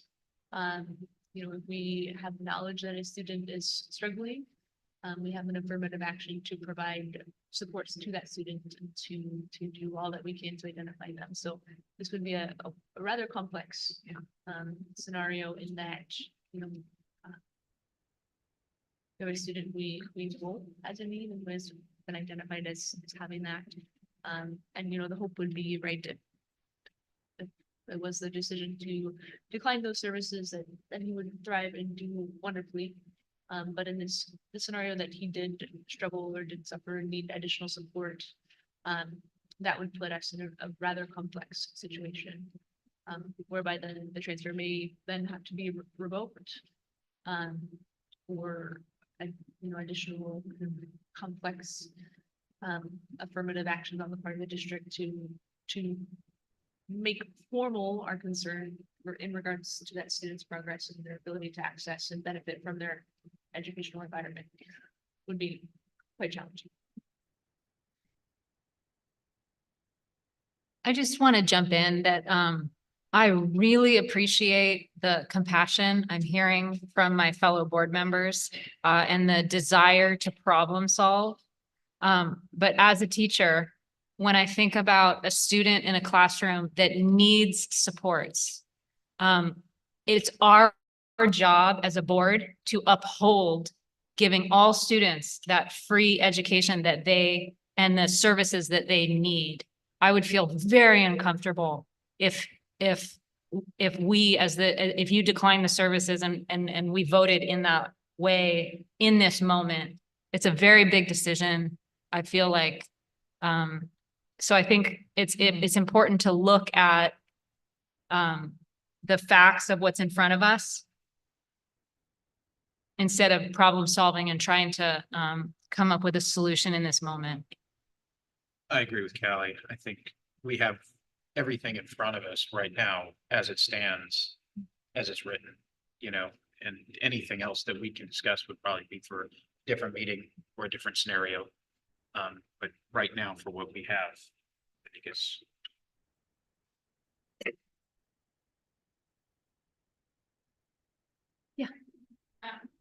His OT is for typing. So if I wanted to, every day.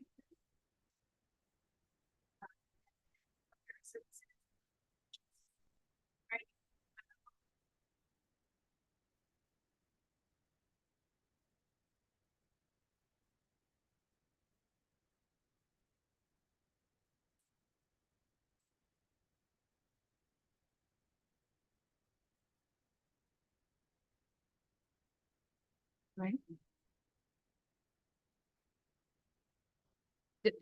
The board, any other comments or questions?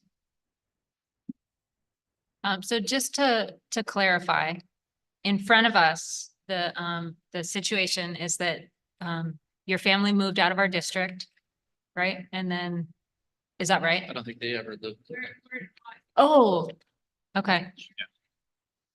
not in the district.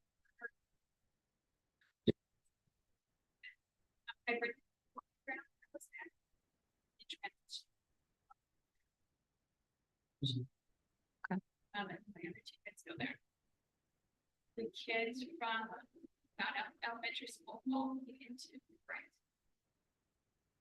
We're out of the district. All other kids is back.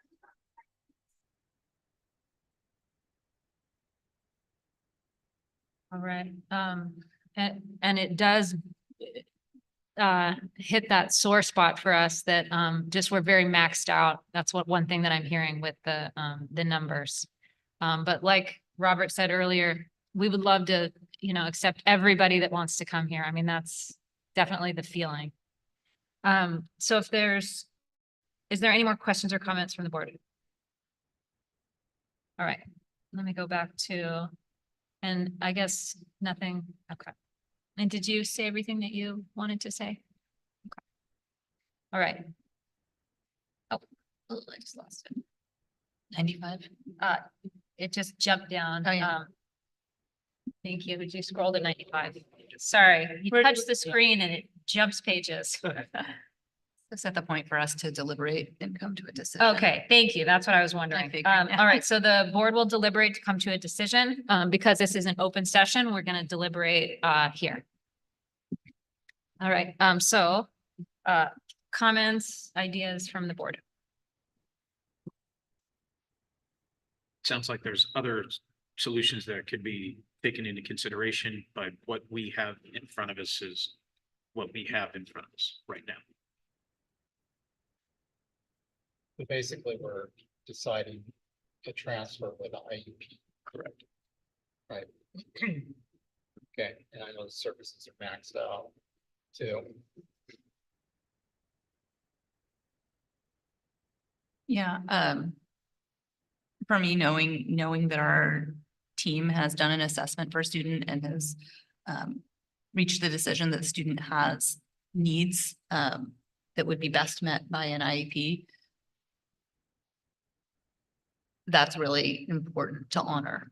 And I also think we have to honor the limits that our staff has. Unfortunately, the funding limits that we have as a district, and that we are not funded to provide services for everyone, regardless of where they live. But I'm really uncomfortable with doing anything that would add to the caseloads of our heavily impacted staff.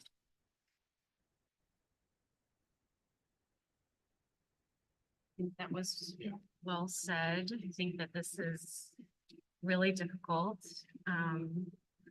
Because the social emotional well-being of kids is really critical. And for me, it comes to, we're here to protect and ensure all of the students get what they need. And if we make a choice that puts some of the other students at risk, put some of our finances at risk for additional activities, it puts the broader district at risk for being able to meet its needs. But it's very difficult to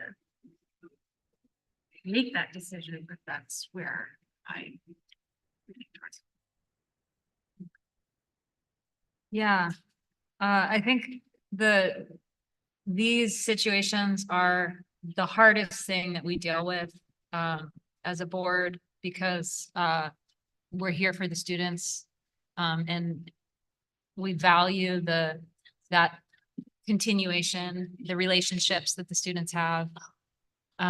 So these are really hard for us. And we know they're hard for you. But those numbers weigh heavy on me. Part of what we do as a board is we think of the longevity of the district. We think about the workload of the staff, their ability to feel good about their job that they're doing, not overloaded. So while this is just painful and difficult, I think that weighs heavy on me. Are there any other comments or, all right, Just for simplicity, when somebody is ready to make a motion, at the bottom of the memo, which is page 86, there are two options that would be pertinent here. So one of those two would be a motion that somebody would make. So you don't have to think it up. all right, 86. So, if we are ready, then I will ask for a motion.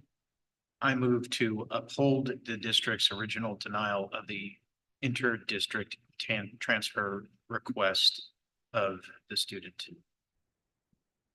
Do I have a second? I'll second.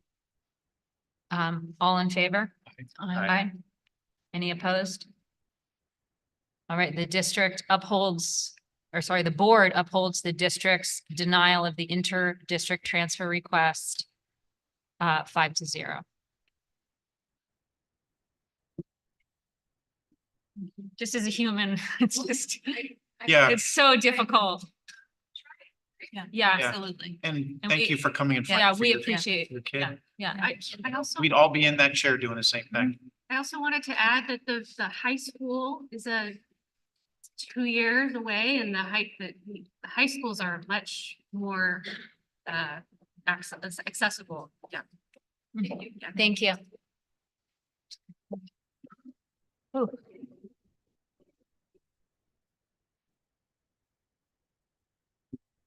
All right, moving on.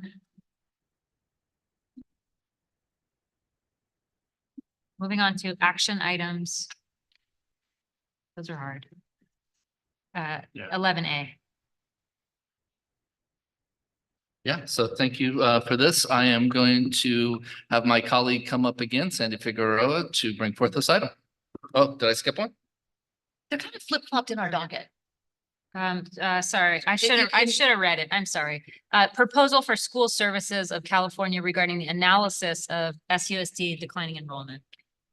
Yeah, and the agenda and the docket are a little flipped. But, so it's 11. Oh, okay. 11A. Thank you for that. Or Okay. 11B is- Sandy just didn't want to come up here. Eh, All right. We're let's on see how this page works. 106 for those following along. Yeah, the agenda was not in the same order as the docket. My Yeah. apologies for that. So we are, for clarity's sake, we are tackling the item to consider approval of the proposal from School Services of California regarding the analysis of SUSD declining enrollment. Any questions about just procedurally where we're at? Okay, thank you for that. And so it's no secret that our district, our county, and our state have been in a period of declining student enrollment. It's well known that unless you have the good fortune to be what's called a basic aid district, where you're funded strictly on property tax income and not governed by a per student ADA. And there's only a few of those districts in California. We're not one of them. And so for the rest of us, we're funded by the number of students who attend our schools every day. And I say attend our schools every day purposely because it's not just who's enrolled, but who attends. And our staff has been doing really hard work on having more students attend more frequently. So there's an upside in this whole conversation. All that being said, though, with declining enrollment, it has an impact on our bottom line. And so I think you've heard a lot of the discussions tonight tied to balancing the heart and the mind in this way, right? And trying to keep the heart of our district while always mindfully taking care of the bottom line. I don't know where the ringing is coming from. That's not just me, right?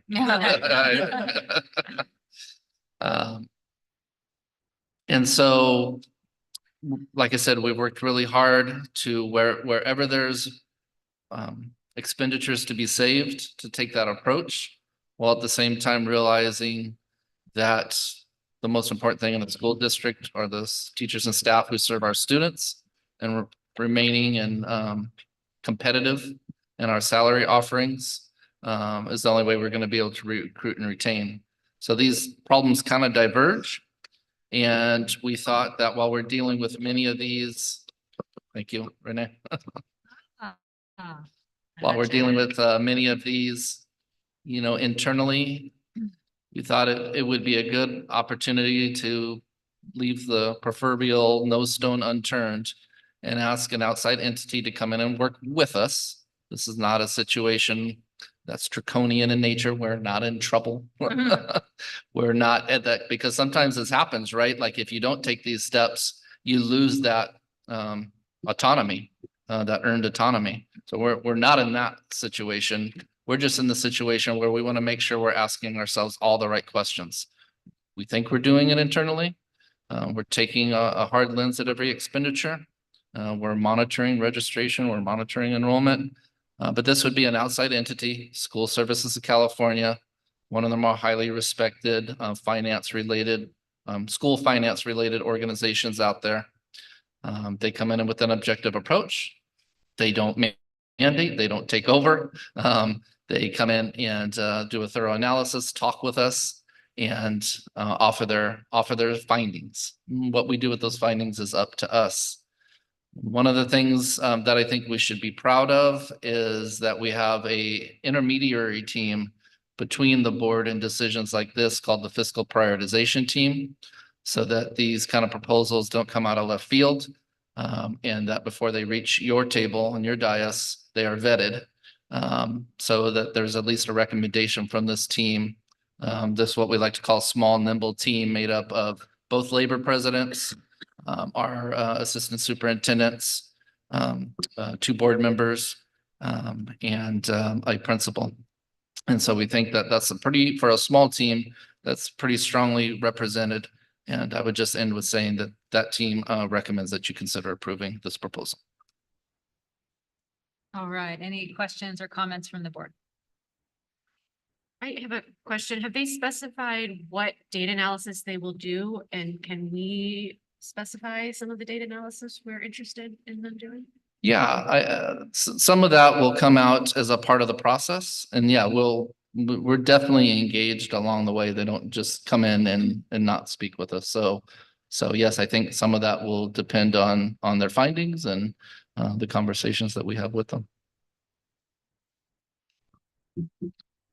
I guess I have a comment and a question. I mean, I was actually really glad to see this on the agenda and see the proposal, because we've got our own amazing internal team, and I know everyone is doing the work, but sometimes it does take that outside perspective and, and expertise in different areas, and that focused attention and time to tackle an issue. So I'm really interested in this work. And so my question is, would they come and present something to the board, or would that be something that you and the team present? I mean, They would come present with us. Perfect.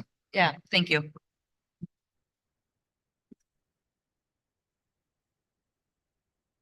I'll just jump in. I appreciate this issue of declining enrollment. It's across California. It's such a huge problem for so many schools. So I really appreciate that we're keeping our eye on how do we keep our district healthy. And an outside perspective is always welcome. It does feel a little funny to spend money to save money, but sometimes that's what you got to do. And it seems reasonable for, what we're asking. And they really are a reputable organization. Yeah. So Yeah. we get all kinds of interesting emails and proposals, and we see booths at trade shows and the like. And this is It's true. a really well-respected organization. Yeah, it's true. Any other questions or comments from the board? Nope. Are we moving to would anybody in the audience like to comment on this interesting topic? Okay. And there's nothing on the email. All right, may I have a motion? I'll make the motion to approve the School Services of California proposal. All right. Second. All right, all in favor? Aye. Aye. Any opposed? All right, the proposal passes. Moving on to 11B, consider approval of the declaration of need for fully qualified educators. Now, Sandy, you can come up. Starting the meeting and ending the meeting. There we go, yeah. You might not even need it. Yeah. Oh, up here. Awesome. All right. So this item is a very typical one and one that we bring annually to our board as we prepare for staffing needs for the upcoming school year. We, at this time, we don't expect that we may need any permits. However, we really want to be prepared. And some of those permits or areas of need are outlined in the declaration of need. For our district is they're very typical SPED or and I believe there was one more. Math and science sometimes. Yes. So yeah, that's one of the items that I am presenting to you and would like the board to consider approval of our annual declaration or for the 24-25 school year. All right, thanks for that. Any questions or comments from the board? Well, I mean, she sat here through this whole. thing. Yeah, I'm trying to figure out what I could throw out. She just like being. Yeah. Thanks for giving me that opening, Ted. I just want to say Sandy does a lot of work behind the scenes and there are times I like to make sure she's front and center so you see all that she does. So that was kind of my fault. Thanks for all you do, Sandy.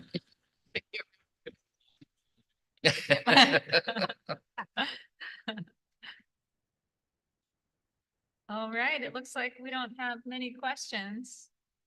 This is a standard thing that we do every year. So thank you for sticking it out and filling us in on that need that we have in the district to have qualified educators. Thank you. All right, may I have a motion? I'll make the motion to approve the declaration of need for fully qualified educators. All right, is there a second? I'll second. All right, all in favor? Aye. Any opposed? All right, the motion passes 5-0. Just Thank you. comment, job, those two were action items. Do we need to do roll call votes? No, No, they're not only resolutions. resolution. Thank you. Yeah. Good question. All right, any correspondence? Not to my knowledge. All right, future agenda items, feel free to email me if you have any future agenda items.